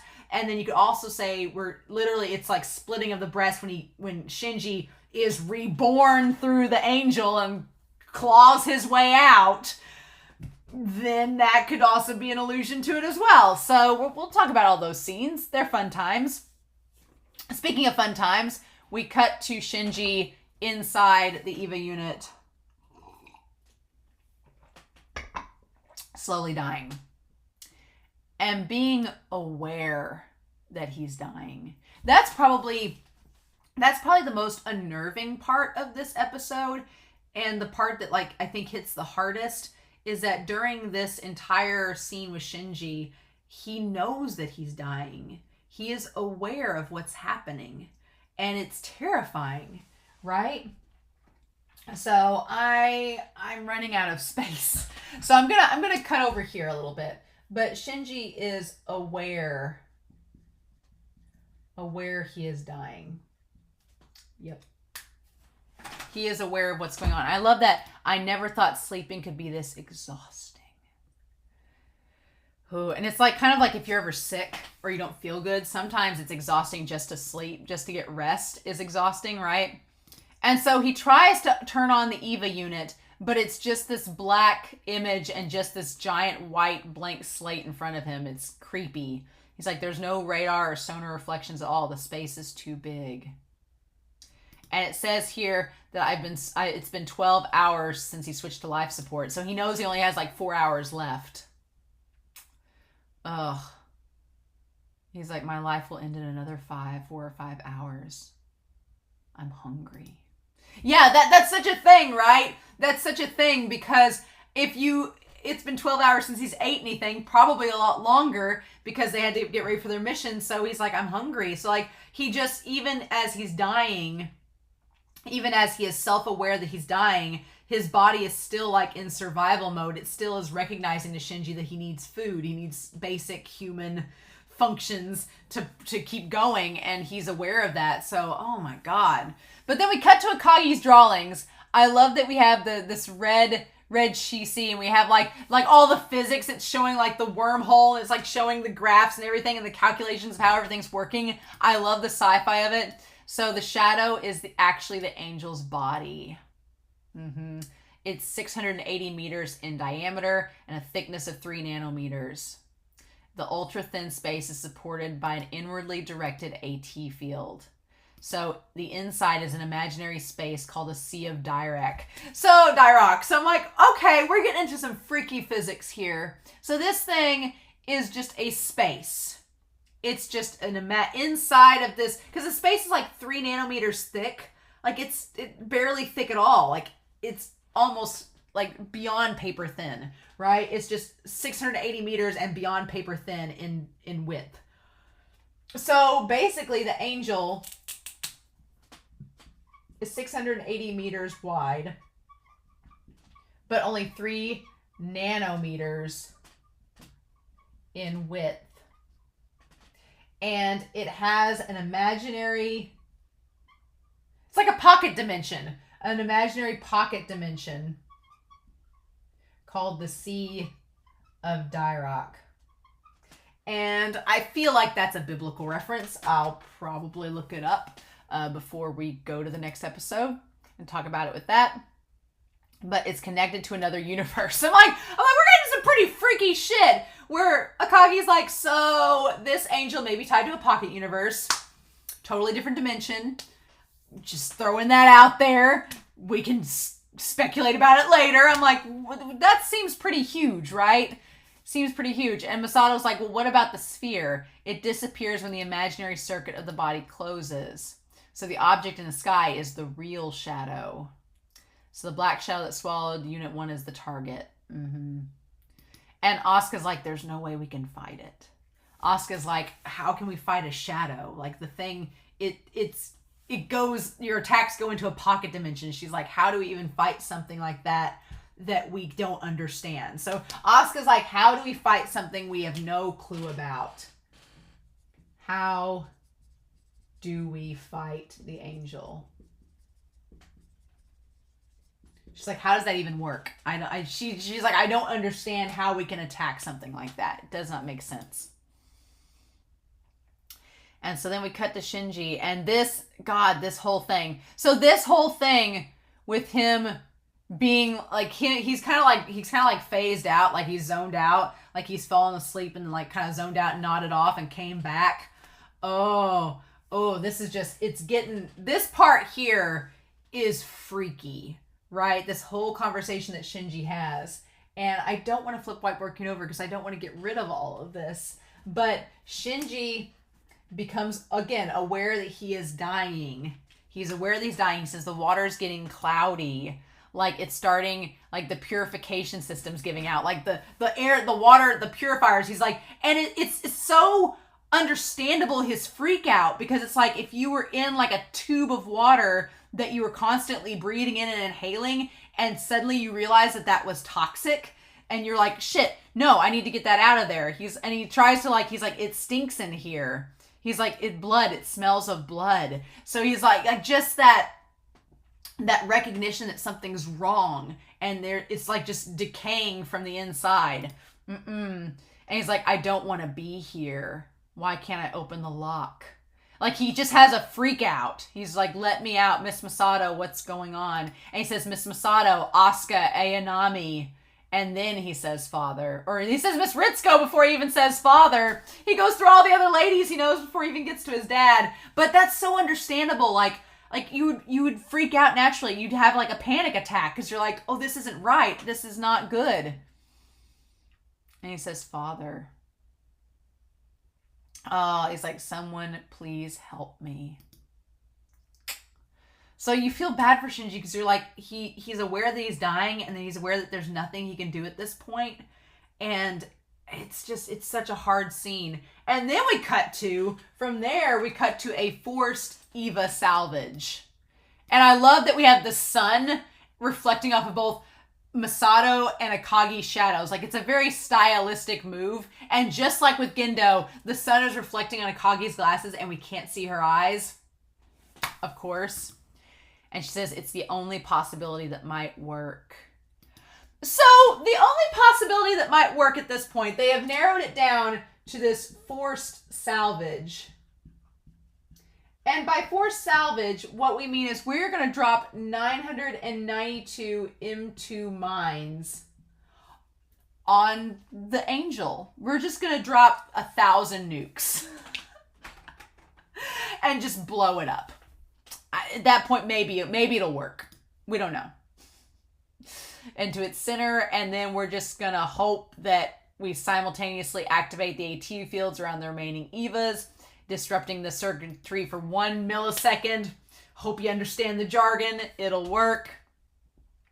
And in an instant, we'll concentrate all the explosive energy and destroy the Angel along with the sea of direct that forms it. But with that, the body of the EVA, there's no telling what would happen to Shinji. Yeah, so in all likelihood, the EVA unit is going to be completely destroyed. But they'll probably be able to salvage it, but Shinji could die along with it. Like, there's just no way to determine that, right? That cannot be called a rescue operation. And Akagi says that the recovery of the unit, so recovering the O1 unit is the priority. The priority is recovering the O1 unit, not the pilot. And Masato is like, heavy damage. She says heavy damage to the body is irrelevant. She's like, now wait a second. She's like, in this case, the pilot's life is not our concern. Akagi is saying, look, Shinji's probably going to die in a couple hours. He may already be dead. She's like, we need to rescue the O1 unit. The pilot is not our concern. And that kind of ties to the dummy plug project that they've been working on, because if that is successful, then the pilot is irrelevant. They're like, no, as long as the EVA units can keep functioning with the dummy plugs and everything, then we can have anybody pilot it. It doesn't matter. We can make them pilot themselves. It's one of those scenarios. And I can see why the people at NERV were a little bit skeptical about that, because they're like, now wait a minute. This may end up like the JA unit, where the jet alone, where it just, misfunctions and nobody's there to stop it. And I just love when she says the pilot's life is not her concern. Masato just slaps her and slaps the glasses off her face. She's like, how dare you? Oh, I love that. That's such a good moment. And Akagi says, if Shinji's lost, it's your fault. Don't forget that. And Masato, she's like, why are you and Commander Akari so worried about the Unit 1? So Masato's just done. She's like, don't you dare blame me for Shinji's death. Why are you guys so worried about it? That's the unit you guys say goes against everything else. And she's just being like, what the hell is an EVA? And Akagi's like, I've already told you what it is. You already know as much as I do. And Masato's like, you're lying. Like, you definitely know more. And I love that we get that visual of the planes from the UN unit spreading out. We get them spreading out, and it's almost like it is a representation of the parties going separate ways. Like, Masato and Akagi are at odds with each other so much, because Masato is convinced that Akagi and Gendo are hiding info. And Akagi's like, you know as much as we do. And Masato's like, you're a liar. There's stuff you're not telling me. Which is true. There is. And Akagi asks Masato to trust her. She says, I am taking control of this operation. Because she's like, you're emotionally compromised. Like, you're emotionally compromised. You're not thinking of the mission as a whole. You're just thinking of Shinji. You're not fit to be in charge of this situation. So Akagi takes control. Yep. Which, again, we kind of talk about like the Magi thing, and Akagi is thinking as the scientist. She's thinking of the scientist being like, the technology we need. The people are expendable. There's lots of people available, but there's only 3 EVA units, so we need to rescue all 3 of them and make them a top priority. The pilots, we can find more 14-year-olds, is what Akagi's suggesting. And Masato's like, no, the people take priority. And I love that shot of them like going separate ways and Akagi looking at Masato. Oh, that's such a good shot. God, that's good. We'll be sending some flights. Contact the air traffic control and JADF's air transport divisions. Roger. Oh. And Masato in this moment, she's like, the second impact, the instrumentality project, Adam. What? There are still secrets I'm in the dark about. Yeah, girl, you are. You are in the dark about a lot. We as the audience are in the dark about a lot. So I'm glad that Masato, she knows that they're hiding info and she wants to know more, but she's like, damn it, how do I find out? So then we go to the symbolism of the train. This is my favorite part of the whole episode. This conversation of Shinji with himself is, I think, probably one of the more important thematic discussions of this series. And if you notice the way that Shinji is presented, I love the red light in the background, like it's a warning, but it's also like a train. I've noticed a lot of Japanese media have used trains as, and this is kind of true of Western media too, but using trains as a metaphor of passing on. Like if you read Harry Potter, there's the whole train station, and then that series, it's kind of a metaphor of a transition from one plane of existence to the next. In a lot of other series, the train is used as a metaphor of a transitionary period. I think of Spirited Away, where you have Chihiro and them on the train going from one station to the next, and it's kind of like passing on from one plane of existence to the next as well. Trains are often used as a means of being a metaphor to represent that transition from one life to the next. And that's kind of the same with Shinji here. But it thematically makes sense, but it also physically makes sense in the realm of the storytelling because Shinji rides a train a lot. And Shinji has constantly been shown on public transportation, like trains and buses, to get from one stop to the next. Like that's constantly been a thing. So it would subconsciously in the realm of the story make sense that that's the metaphor he associates with because he's taken a train so often. But yeah, I also want to make note that the way his head is kind of fishbowled and blown up kind of looks like how Rey is back in episode 14. Kind of like that too. Very similar, where it's kind of the fishbowl view. And then there's that little string of white. Like it looks like a worm. The little string of white that it's like the thread, right? So there is, I'm going to call it the thread. The thread of consciousness within Shinji. That's going to get us to this next point throughout the story. So we have the red light and the little thread of consciousness that's represented by the white strip. And it says, who's there?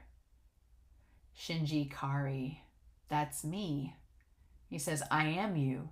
People have another self within themselves. So we're going to talk about self here. I'm going to kind of talk about it over here. But we have the self. So there is a self within ourselves. He says people have another self within themselves. So there's how we are inside, like our own inner self, is what it says. And it tells him that the self is always composed of 2 people. The self is 2 people. I love this, may be one of my favorite conversations in the whole series at this point. And he's like, 2 people. He says the self which is seen and the self observing that. So yeah, so the self within us is the observer. It observes, and then there is the self that is quote unquote seen. So there's the part of us that we project onto others, and then there's the inner self that witnesses that. Okay? And there are many entities called Shinji Ikari. I love this. This is so good. He's like the Shinji Ikari that exists in your mind, which is your inner self, right? The Shinji Ikari in Masato's mind, the Shinji in Asuka's mind, in Rei's, in Gendo. He's like, all are different Shinji Ikaris, but each of them is a true Shinji. So I love that. It's just the self that is seen. It's saying that everyone sees their own version of you. Which is so true. It's like we ourselves, when we act in public, we have this perception of how we are, right? We, if you work a job, there's a job version of yourself, and you're like, I'm working now, so this is, I'm a teacher, so I can't be sitting there, just being like, hey, what's up? Like, you have a certain image that you project as a teacher, and all of my students see me in a certain light, but the way that they see me is different than how my family would see me, right? Or how my brother sees me, or how my best friends see me. But all those versions of me that they see are all true. They're all different projections of myself, but I've created all of them. So they are real. They are attached to my own self. But I can't control how people see me, but how I project myself is my own control. So that's so fascinating, right? Each of them is a true one. You're afraid of those Shinji Ikaris in the people's minds. So he's suggesting that you are afraid of how you are perceived. And that ties back to the train earlier, the bus earlier, where Shinji looked up and he was doing that, all right. And he looks up and sees those kids laughing at him. In that moment, he was afraid of the Shinji that they saw and that they were making fun of him, right? So that ties back to that. That's really cool. And he says, I'm afraid of other people hating me. And he's like, you're afraid of being hurt. So Shinji is afraid of being hated and hurt, which is very, very, very relatable. Like none of us, I feel like nobody wants to feel hurt or hated, right? So that makes total sense. And then we see the version of him on the train as the little kid. And I love how that version of Shinji is presented. He's the little kid and his face is in darkness. You can't see his face as a child, but that's the representation of his of his consciousness. And I'm assuming that this is the 3-year-old version of Shinji that was abandoned when his mother died. That's what it is, right? He says, who is at fault? And he says, Father's the one at fault. The father who deserted me. And he says, it's my fault. So there is the question there of, find that brown marker. Is Gendo at fault? There's a part of Shinji that wants to blame Gendo because he abandoned him, and there's a part of Shinji that wants to blame his father for like creating this mindset within him, but then there's another part of Shinji that wants to blame himself, being like, well, it's my fault. But then he cuts to Asuka telling her, being like, there you go, thinking that it's immediately your fault. You're self-deprecating. And he's like, I can't do anything. And so Shinji says, well, I can't do anything about it. And then we cut to Masato saying, you just believe you can't do anything. Like it's all, I'm thinking of like Gorillas, Clint Eastwood's playing. It's like, it's all in your head, right? So it's all in Shinji's head. Like his own feelings of self-deprecation, his own feelings of guilt, his own feelings like he's powerless. It's all in his head. Like he's just made himself believe that, but that's not necessarily true. And then Rei slapping him and saying, don't you have faith in your father? I think I hate him, but now I'm not sure. So I don't think Shinji has faith in his dad, but he once hated him for abandoning him. But now that he's been praised by him, he's calling all of that. Now that he's been praised by him and he's talked to him at the cemetery, he's calling that all into question. And that's kind of a relatable feeling because it's easy to instantly hate something that you don't understand or that you don't have any experience with. So if you just know it on a surface level, it's easy to form that hatred of it and those feelings without any direct comparison. But once you get to understand something, and once you start being around things, you can slowly start to understand that person or that situation, and your perspective starts to change. And so the view that Shinji has of his dad, the version of his dad that he sees, is becoming altered the longer that he is with him. And so that's interesting. He's like, good work, Shinji. And I love that we have like the line gets jagged there where he says, good work, Shinji. Like it just gets kind of like distorted a little bit, like it doesn't know what to do. And then we see the shadow of his father walking away from him.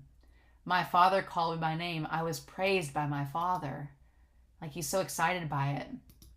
And then the shadow version of him says, you're going to spend the rest of your life ruminating on that happiness.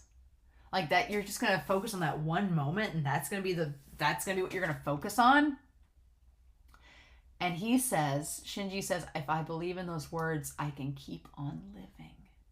So for Shinji, that praise is linked to his survival and happiness.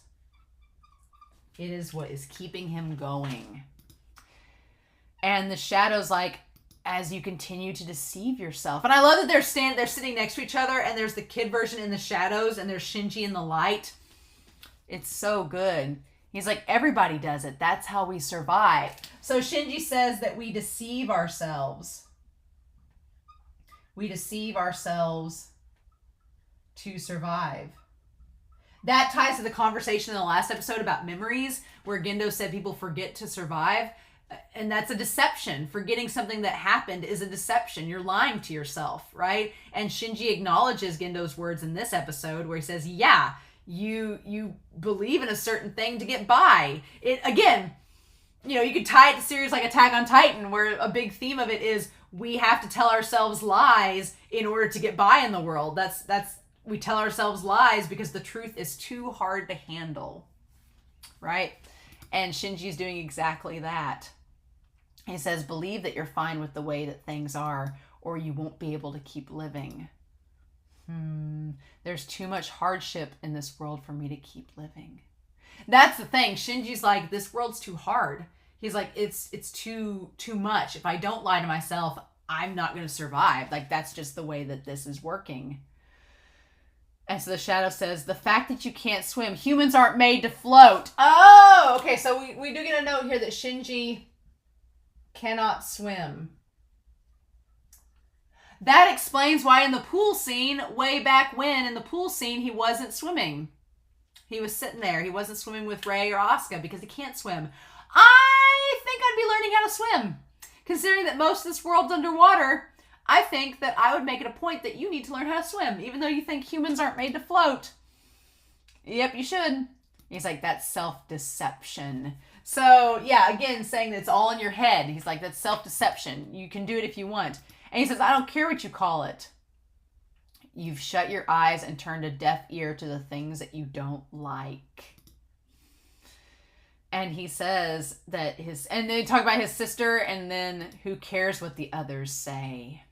So yeah, he's like, you've just turned off what you don't want to hear, but who cares what others say? You can't deny it. You can't pretend like it doesn't exist. You've got to just accept it and move forward. It doesn't matter what they say. And I love that it's slowly, the white line slowly becomes this cross. It's like beating him over the head. And he says, leave. And he's like, I don't want to hear this. And Shinji tries to shut out the noise. And he's like, see, you're running away again. So it's like, yeah, he's like, you can't just pretend that stuff doesn't exist just because you don't like it. Running away doesn't make it not exist. It's still there. You're just running away from it, and it's controlling your life. Like, you can't let these things that you don't like control you. That's what the inside of Shinji is saying. He's like, you cannot be controlled by what you cannot control yourself. He's like, there's going to be parts of this world that you can't help, and you're just going to have to deal with it and work beyond it. Right? And that's been kind of where Shinji's been hung up on, is he's been so concerned about, how do I talk to my dad? How do I relate to Rei and Asuka? How do I do this? And inside of him, this inner voice in him is saying, that doesn't matter. Like, there's going to be things that you aren't in control of, and you just got to deal with it. But if you run away, it's not going to solve your problems. I love that the sun, and I love the sun is over the shadowed version of himself. He's like, there's no way you can live by linking just the enjoyable moments like a rosary. Oh my God, that line is so good. He's like, you can't live on the happy moments alone. He's like, the human experience is not like that. He's like, no human being can survive and live just focusing on the happy moments of their life. He's like, that's not possible. There's going to be tragedy and heartbreak in every single one of our lives, and we have to find a way to move forward from it. He's like, you can't escape it. You can't just think that your life is going to be sunshine and rainbows and there's not going to be any bad moments. And he's like, and those bad moments are going to happen. And so the question is, how do you deal with them? How do you move forward from tragedy and from suffering? Do you just run away from it? Does it make it go away? Or do you confront it head on and figure out a way to live alongside it and to make those good moments come to the forefront, but not forget about the bad moments either? So I love this conversation, but that rosary metaphor is really good. Or that simile. And he's like, especially not me. Like himself. And then Shinji's like, I found something that I enjoy. And then the inside of him says, okay, well, finding something you enjoy and doing nothing but that. And Shinji's like, what's wrong with it? And so, yeah, the energy, it's like getting to the borderline. They're getting to the red line nearly, where Shinji's nearly out of life. So Shinji's like, what is wrong? What is wrong with just doing what you enjoy? He's like, why do I have to make myself suffer? He's like, why can't I just enjoy something and it be okay? Which is a very valid question, right? Very valuable question. And so at this point, Akagi's like, the life support system is getting close to red line. And she's like, advance the schedule by 12 minutes. Let's go. Let's do it while there's a chance that Shinji is still alive. So yeah, Akagi, for all her intents and purposes, she still wants to hope that Shinji can be saved. Akagi is a realist. And she's like, she's pragmatic, and she's like, look, there is not a big chance that we can save Shinji, but if there is a possibility, let's try it. Like, let's be realistic and realize it's probably not going to happen, but we can still try it. And so Shinji having this like realization of him being left. Now here's the thing. The thing about his clothing in here, he has like the sleeve that's like out to one side here.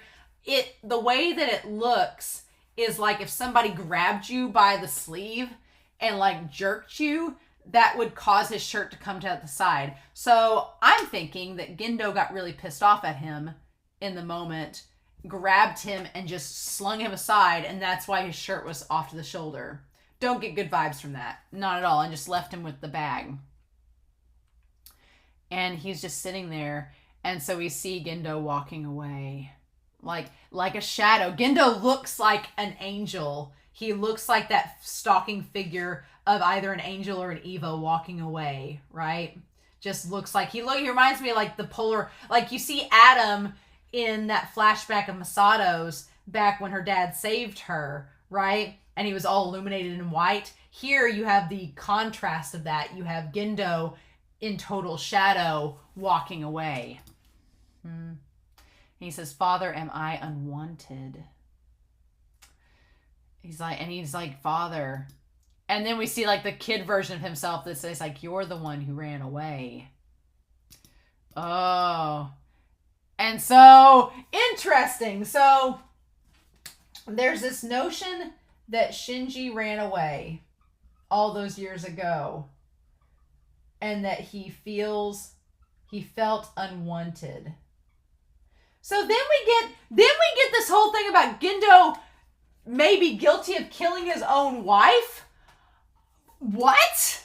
So Gendo is suspect of killing his wife. Wait, what? Says that right. He may be guilty of killing his own wife. And so we say second impacts. Okay, I want to go back and read this thing because there's tiny little nuances in the newspapers here. So we see he may be guilty of killing his own wife. And there's like little bits and pieces. I want to like get it. Okay, expedition team returns. There's like little hints. I'm like, tell me your secrets. Tell me your secrets, subtitle. Tell me them. So, okay. I'm running out of space. So we have expedition team returns. Okay. Second impact. I want to know. I'm like, give me your secrets, you silly thing. There's like little bits and pieces though. Okay. Crystallized DNA theory, pride of our nation's DNA field. What? So we have second impact and we have crystallized DNA theory. Okay. So is that related to cloning in some way? Like crystallized DNA? They've like made some like DNA, like some DNA, and we see like different characters. I want to see what this says. Dark side of the UN, undisclosed organizations corrupt. So the UN's dark side, undisclosed info. The light and shadow of the Tokyo University academic clique. Oh, light and shadow. So we have the Tokyo U academic clique. Could that be tied to Masato? Because if they were 15 years old around the time of Second Impact, then 4 years later they would have been 19. They would have been in college. Would have been in college around the same time. Just saying, Masato and them could be tied to it. The AEL. I'm like, enterprise and adhesion. Okay. And then we see like a trial, 2004. What does it say? Oh, come on now. I'm like, give me your secrets. I'm like trying to get as much as I can out of this. Okay, year is 2004. Yep. DNA manipulation. Okay, fun times. Not getting good vibes.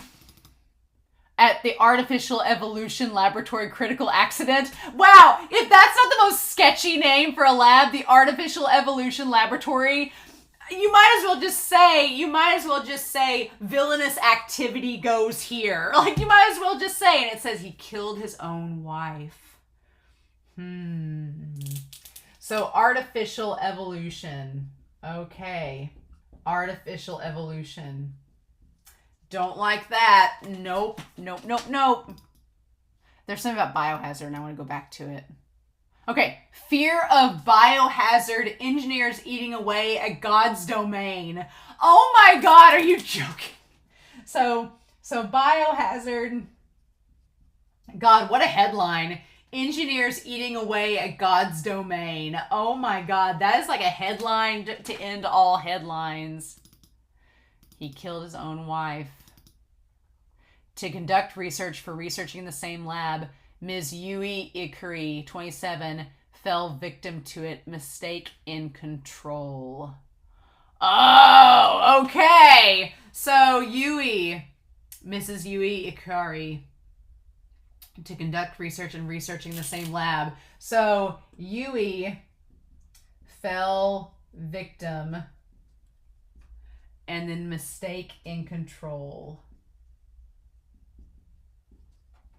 So at some point, Yui was involved in all of this in the same lab as Gendo. She tried to take control of something and was in part of this experimentation, and something went wrong and she died, and people suspected that because of her death that Gendo might have been involved in it and he may have killed his own wife. Oh, this just got super interesting. Okay. Questions of human experimentation and stuff blacked out. So there's human experimentation. Yep. Nope. We're all good. Okay. I'm going to talk about this in just a second. Man-made calamity. Out of control. And Shinji says no. The deficiency of bioethics. God's art. Yeah. Mother was smiling. And the one picture of her that we see, And her hair kind of is short like Ray's, but it's brown. He's like, Mother was smiling. He's like, how could anything bad that my father had done be tied to this? Because my mother was smiling. She was okay. Like, she was happy, right? If she was smiling, she was happy, right? Wasn't feeling anything different, right? And then we see Masato in the darkness saying, you did a very praiseworthy thing today. And then he's like, Shinji, you must not run away. Do your best. And he's like, I hate this place. I don't want to be alone. So as Shinji told later, he's like, I just want to see Masato again. I didn't want to be alone here. He's like, I don't want to be alone anymore. And it's like Shinji being cold and like he's dying. But in the end, he does not want to be alone. And that's such a difference from the start of this series when Shinji was like, oh, I like being alone. I like it. That was the deception. That was a lie. He's like, I don't want to be alone anymore. Oh my God. Oh, and then that's when he realizes the heating and oxygen circulation is going out, and he's like, I'm cold. And that's like such a thing, like if they start to like die of like hypothermia and stuff, then they start to like, they just get cold and they just get tired. And so the light in his suit, when his suit's going out of power, is that kind of like when he presents the red orb to the vision of his mother. Is that it? Like the life support? He's like, it's useless. The suit is giving out too.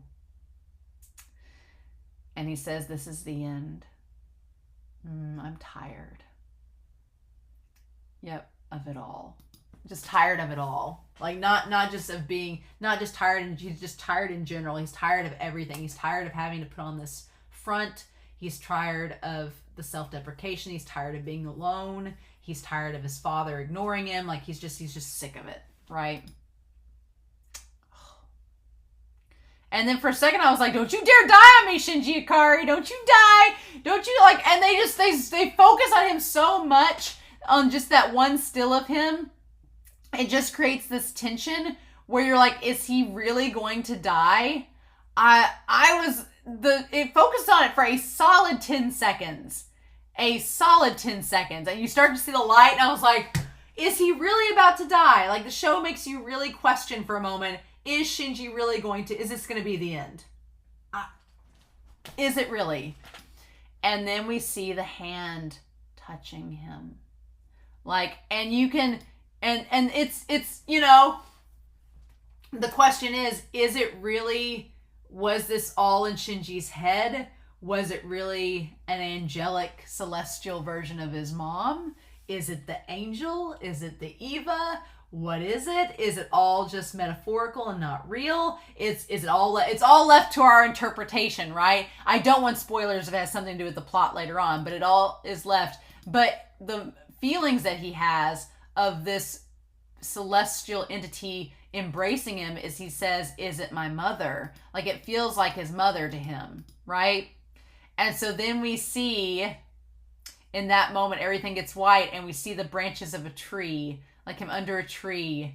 And he's like, and then, here's the thing, the imagery of the figure, like, looming over him says, are you ready? And it looks kind of like his mother, but it also looks like an angel, and it also looks like an Eva, right? Because it's all kind of like, it's too thin, like the waist is too narrow. The waist being narrow and everything makes it look kind of like an Eva. And then the face having no expression and it all be like charcoaled out looks like an angel. So you have this kind of composite of, is it Yui? Is it the angel? Is it an Eva? But it says it says, are you ready? Like, are you ready to go? Are you ready to die? And Shinji's response, we don't get to hear it. We just see him holding out this red dot like it's the life support, the last of the life support from the Evangelion. He's holding it out to her. And we don't get to hear what he says. We don't get to hear what he said to her. But she says, well, that's good for you. And that's what Rei says to him later on, which we're going to talk about that. And that's what Shinji's like. And then she says, I'm going to put it under Rei's line here. Well, that's good for you. Oh my God. Good for you. So we don't know if Shinji was accepting that he was dying or saying, I'm wanting to be back with you. I don't want to be alone anymore. I'm done with it all. We don't know what Shinji told her. And I'm wondering if later on in the series, if we'll go back to it, if maybe we'll go back to this moment and see more of it. I think we will. But the moment she says, well, that's good for you. And then the orb just says the Evas are in position. The AT field generation's ready. Like, Rei and Asuka are ready to, like, and they're about 60 seconds until the mines drop. They're about to fire all these nukes at it, and that's when the shadow breaks up and Shinji, like, bursts out of the angel. Yeah, the whole angel, everything is just erupting, and then it goes from, like, the pocket dimension from inside the shadow on the ground to the shadow up in the air, and he bursts out of it. And it's very much representation. It reminded me of something being born, like him just bursting through the womb. And they're like, we don't know what's going on. All meters and gauges are off the scales. And Akagi's like, we haven't done anything. And Masato's like, is it Shinji? And Akagi's like, no, there's no way. The power level's at 0. But yeah, it bursts from it. It's like, it's bloody and disgusting, but it's just like being born, right? And they're all like, oh my God, yeah, just bursting through it. There ain't gonna be no sample of this angel left. And just the animation of this scene is absolutely disturbing. It is just blood and just gore of it bursting through. It's so disgusting. I love it. The animation's amazing. And just the music and the sound of it roaring. It's just like Shinji's like, nah, I'm done. Done with it all. And the mom's like, good for you. I feel like Lucille Bluth. I feel like that's good for. I feel like if you've ever seen Arrested Development where Lucille was like, good for her. Like, that's what I feel like it's like. Oh my God. And Asuka saying, I'm piloting something like that. So Asuka realizing that I am piloting a monster. Yup. Kind of. From what we know, like, Asuka's just disgusted and terrified. And Rei has no response. Rei knows what's going on. She's just not saying anything because she knows about Adam. She knows about all of that, but she's not saying anything. So Rei's super mysterious. And Akagi being like, what kind of monster have we copied from? So that's a thing. So are the Evas... So the Evas are copies of the angels? Perhaps. What kind of monster have we copied from? And Masato's looking over at her like, oh, you want to talk about this now? Saying, I know that the Evas aren't just copies of the first angel. Okay, so they are copies of Adam. Because that's why she said, oh, an Eva in the last episode. She's like, no, it's Adam. So, but she's like, there's more to it than that. She's like, so apparently it's public knowledge, or it's knowledge within NERV, within the inner circle, which is what Akagi was trying to tell her before. She's like, you know everything that we know. So that the Evas are copies of Adam. Okay. But what is NERV going to do with them once all the angels have been destroyed? That's a great question. That's, Masato, you're asking all the right questions. Masato's like, what are you going to do with these Evas after the angels are all destroyed? Like, suggesting that there's a finite amount of angels present. She's like, what's going to happen when all those are gone? So, what's the game plan? How are we handling this? What's going on? Ooh! Yeah, oh my God. And then it just bursts from it. It's so bloody and disgusting. And here's the thing. If we're talking about Rei hating the color red, then Rei must have been just loathsome of this entire scene because it's just all red. just blood and disgusting and red. And that kind of relates to when Shinji offers up the thing to the mom and it's the red orb. Does that make a difference? Did that have something to do with it? Oh my God, though, yeah. And it's this primal beast, right? The beast indeed. And there's just blood and everything on the surface of it. And it's just the Eva is standing there just like a monster. And Akagi and Asuka are terrified of it. And Ray's just like, what do we do? Oh, it's great. It's grisly. It's grisly. And then we have the image of the moon on the water, right? The image of the moon on the water. And that's from the OP. And that's what that's when he sees the light coming through all the fluid. And it's Masato reaching out to him. Like, he sees, like, the fluid all coming off of him. And Masato crying, being like, are you all right, Shinji? And her, like, just crying and hugging him. And him being like, I wanted to see you one more time. He's like, I pushed through to survive because I wanted to see you again. Oh. And so I wonder if Shinji told his mom, he was like, I want to see my friends again. She's like, well, good for you. So yeah, so Masato, I like that she is the first thing that Shinji sees. Like the one person he has like a familial relationship to. Right. And then Asuka coming in being like, weren't you going to scold him? I was like, Asuka, shut up. You're ruining the moment. You're just ruining it all. Shut up. And so then they're all like sanitizing the Eva unit. And so we cut to Akagi and Gendo, and Akagi saying, I've never thought these Evas were as frightening as I did today. Are the Evas really on our side?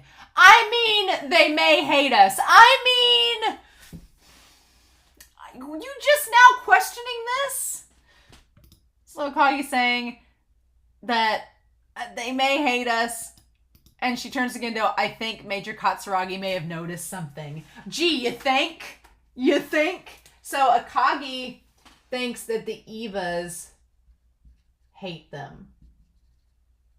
Which is suggesting that the Evas have a consciousness, that they have a consciousness and their own intelligence. Gee, I can't imagine why these possible organic beings that you're injecting people into to control them would possibly hate you. I don't know why they would. I don't know why they would. Don't know why they think that. But she thinks that Masato's onto them.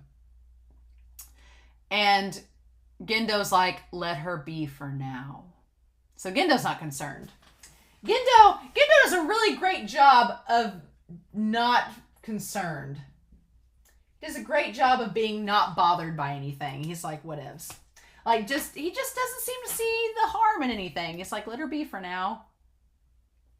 If Rei or Shinji were to find out the Eva's secrets, they'd never forgive us, would they? If Rei or Shinji were ever to find out. So they don't mention Asuka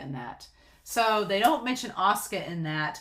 Instead, she's more worried about Rei and Shinji not forgiving them.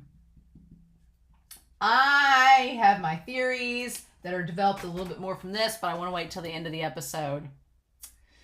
Because Gendo doesn't respond to that. So then we have Shinji in the hospital and him waking up. Only this time Rei is there. Which is cool because we've seen Rei check on Shinji before while he's been in the hospital. But she's not. Usually the last time Rei came to check on Shinji in the hospital, one, he didn't have any clothes on. I'm glad they gave him a smock this time. Glad they clothed him this time.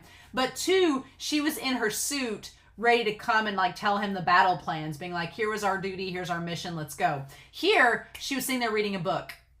So she was in her school clothes, like just chilling out with him. And I love that Shinji's like, oh, you came. Olivia's like, oh, hey. And she says, stay in bed for today. We'll take care of the rest. And he says, I'm fine now. And she says, well, that's good for you. Says the same thing his mom said. She kind of, with the sunlight and everything, we don't see her eyes be as red and her hair's not as blue. She kind of looks like his mom. Yep, she says, well, that's good for you. And he remembers. He's like, oh. And he looks at her as she walks away. Doesn't say anything. And of course we see Asuka's been listening outside the door. Again, Asuka trying to project that she doesn't care, but she actually cares quite a lot. And Rei's just like, screw you, goodbye. And Asuka being like, and I love that Shinji laughs. He's like, Shinji's kind of on to the fact that she was paying attention. Mm-hmm. And then I like that he like smells his hand and he's like, the smell of blood won't go away. Ugh. So it's like, is it talking about like the smell of blood won't come off? Like just like is it like, if we're doing something biblical, is it like the sins of the blood? You can't wash it from your hands. If you really want to get like a smell to come off your skin, you get mouthwash. But apparently nobody's talked to him about that. And so then, but then at the very end here, it doesn't immediately start into the song. There's like a weird moment where the dialogue, like the dialogue kind of cuts over it for a while. It says, do you love me? You want a kiss? Why don't you become one with me? So there's no room on this whiteboard, and I don't want to flip it over. So it says, don't you love me? Don't you love me? Do you want a kiss? Do you want a kiss? Do you want to become one with me? And then saying, who are you? Okay. I felt like the Beatles at the end of it's like number 9 or something. Loneliness. Who are you? Loneliness, question mark. And it says, if you become one in body and mind, who are you? And so it talks about becoming one in body and mind. Okay. And says, pleasure, sky of reality, cruel strangers. Ooh. So we have pleasure, sky of realities, cruel strangers. We've got cruel angel's thesis. And then it's a very comforting feeling. So very comforting. Okay. And then we have from there, do you want me? Do you love me? Ooh. Do you want me? Love me? Oh, so creepy. And then from there, it's the rest of the song.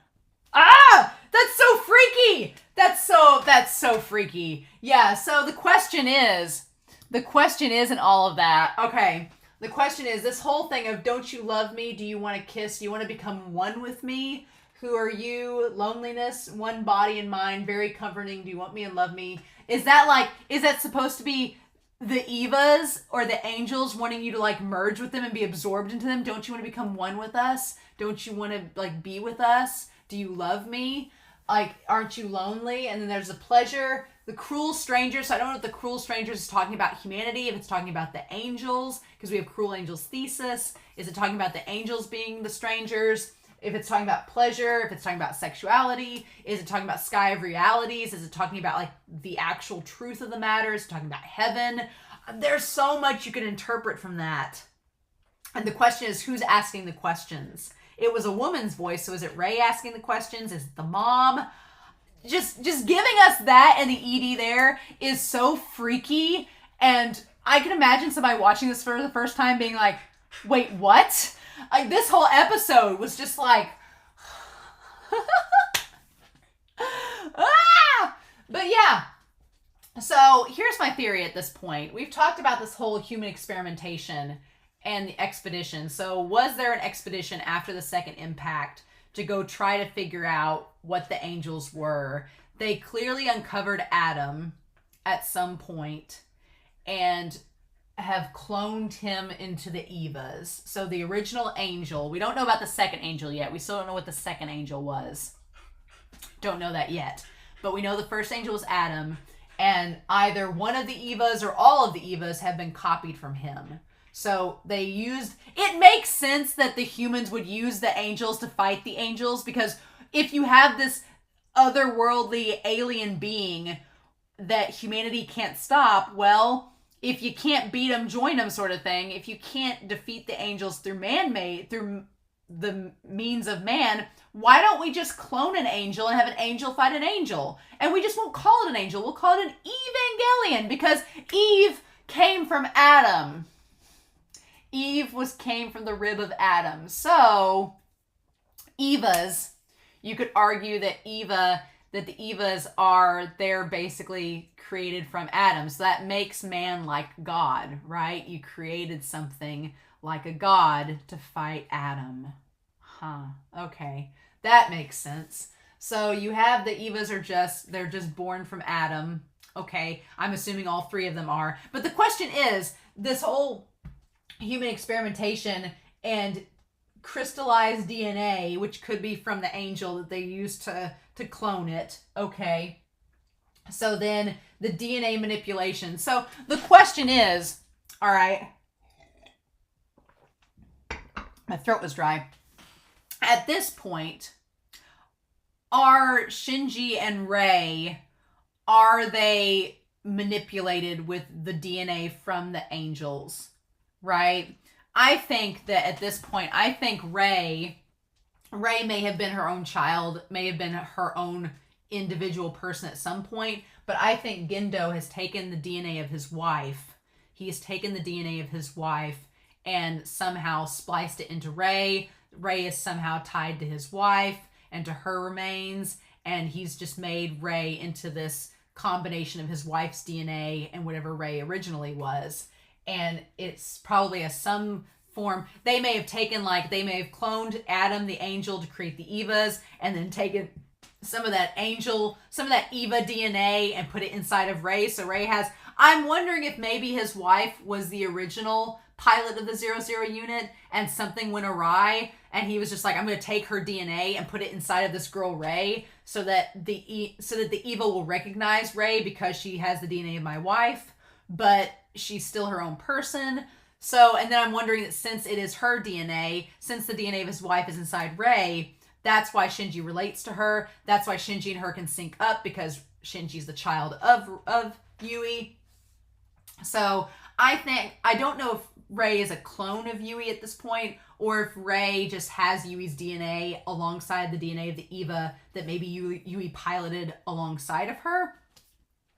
And if Shinji may have Eva DNA inside of him, and that's why when he was in the unit of the Eva and looked over in the mirror and the Eva unit looked back at him, they were like recognizing that they are one and the same, that they are one in terms of body and mind. Maybe that's the thing, is that's how they're connected. So then the question is, was Asuka experimented on and she has the DNA of the Eva inside of her, and that's how she's able to work with the O2 unit?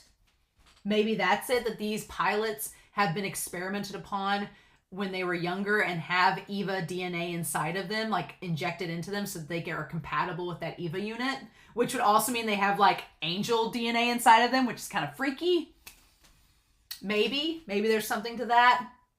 So then that begs the question of the whole dummy project. Then if these pilots have the DNA of the Evas inside of them, are they just trying to test to see if anybody that gets injected with that DNA would be able to make it function? Because if Rei and Shinji are tied to Yui, and Yui's kind of central to all of this, then it would be a problem if Rei and Shinji were the only ones that could pilot the O1 and OO unit. If something happens to them, they're screwed, right? Like in this case scenario, if Shinji had died, if Shinji hadn't gone berserk and busted out of the angel and they had nuked the angel and killed Shinji, then what happens if they couldn't find a pilot that could pilot the O1 unit and it was just out of commission? That would ruin a lot of things. So it's interesting. We're getting more, we got a little bit more answers in this episode in terms of what the Evas are. They're part angel, they're from the angels, but there's something else there. And it's tied to human DNA, it's tied to something, and whatever it is not good, and if Rei and Shinji find out, they're going to be freaked out beyond belief. Awesome. Good deal. And Masato's trying to figure it all out. Does not bode well. And Asuka, it would make sense that Asuka is not compatible with the O1 and OO units if the DNA from those units are inside Shinji and Rei. That makes more sense. That makes sense why they're compatible, but not Asuka. There is a lot at work here. And I've talked for a long time. I've talked for like 2 hours already. Oh my God. So yeah, this episode was amazing, and it's maybe has had some of my favorite conversations so far in all of this. Asuka girl, she just needs to get a reality. Somebody needs to talk to Asuka. She needs a reality check. She needs to get slapped and sat down with, and somebody needs to talk her and chill her out because she is like stressed. I'm hoping that maybe Shinji recovering Asuka will tone it down a little bit. Maybe. But she needs something. Masato is starting to figure things out. I don't like that because it seems like Gendo is not concerned about Kaji and Masato right now, but if they get in too deep, is Gendo going to get concerned? I don't know. Akagi is concerned for Kaji and Masato. She's also concerned about the Evas. She thinks the Evas hate them. I can't imagine why. But we don't know. We're getting little bits about the Evas as we go. Shinji, I don't know how to feel about Shinji, if I'm honest, because there's part of me that feels like Shinji made progress as a character in this episode. Like he came to terms with himself, and his whole issue is that he wants validation. He doesn't want to hate himself. He doesn't want to be alone anymore. He wants that connection. I feel like Shinji had a self-existential crisis and talked with himself in this moment. He's had the talk with himself that Asuka needs to have, and it just hasn't happened yet. But the question is, how is Shinji, now that he's seen that connection between Rei and his mom, is Shinji going to start asking questions like Masato and try to figure... Shinji's been asking questions, but like I said a few episodes ago, Shinji asking those questions, he was expecting someone else to answer. I wonder if Shinji is like, am I going to move forward now and try to find answers for myself? Since no one's giving them to me, am I going to go out and try to find those answers? I hope he does. I hope Shinji's like, I want to find answers for myself. And I hope he takes the initiative to be like, let's do this. Right? But I don't know. I don't know if we'll get that. So that's a question. And then Gendo not being present for the angel attacks, only showing up afterwards. Super sketch. He's suspected of killing his wife, possibly. Awesome. Shinji doesn't seem to believe that his dad killed his wife because she was happy. If she wasn't happy, why would she have been killed by him? And then, but he seems to be not concerned about anything. Things are just going according to cake. We're fine. The angel, things are getting crazy. The angel is kind of a representation of this whole episode. We've got all this junk with artificial evolution, like playing the hand of God. What could go wrong? Gee, maybe these angels are trying to stop you because you're playing God and you shouldn't be doing that. I don't know. And then we have Rei. Rei concerns me too because on the one hand, she seems like she doesn't know what's going on, but on the other hand, she does. So which is it? Is it a combination of both? Is there a split personality there? Is Rei when she's Rei and becomes Yui in a part of her personality? I don't know. And then, yeah, this episode was just bonkers, but I loved it. And I'm really excited for episode 17 now. So I'll probably wait till episode 15 comes out and episode 14 comes out on YouTube before I watch episode 17, but I make no promises. So we had a lot of comments this episode. So I have a feeling that I don't want to get too far ahead because I feel like if we have a bunch of comments, like the comments for episode 13 and 14 were like, and 14 was a recap episode, so essentially. So, oh, buddy. But yeah, so we're finally getting some answers and things are coming together. I like I said, I talked to my brother the other night and I'm like, I feel like we're starting to get answers. My brother was like, sure. And so I was like, So, in the meantime, please no spoilers, but I hope you all enjoyed this reaction and discussion. I hope you all have a wonderful week. Please stay safe, take care, and yeah, I'll be back next week with more Neon Genesis Evangelion.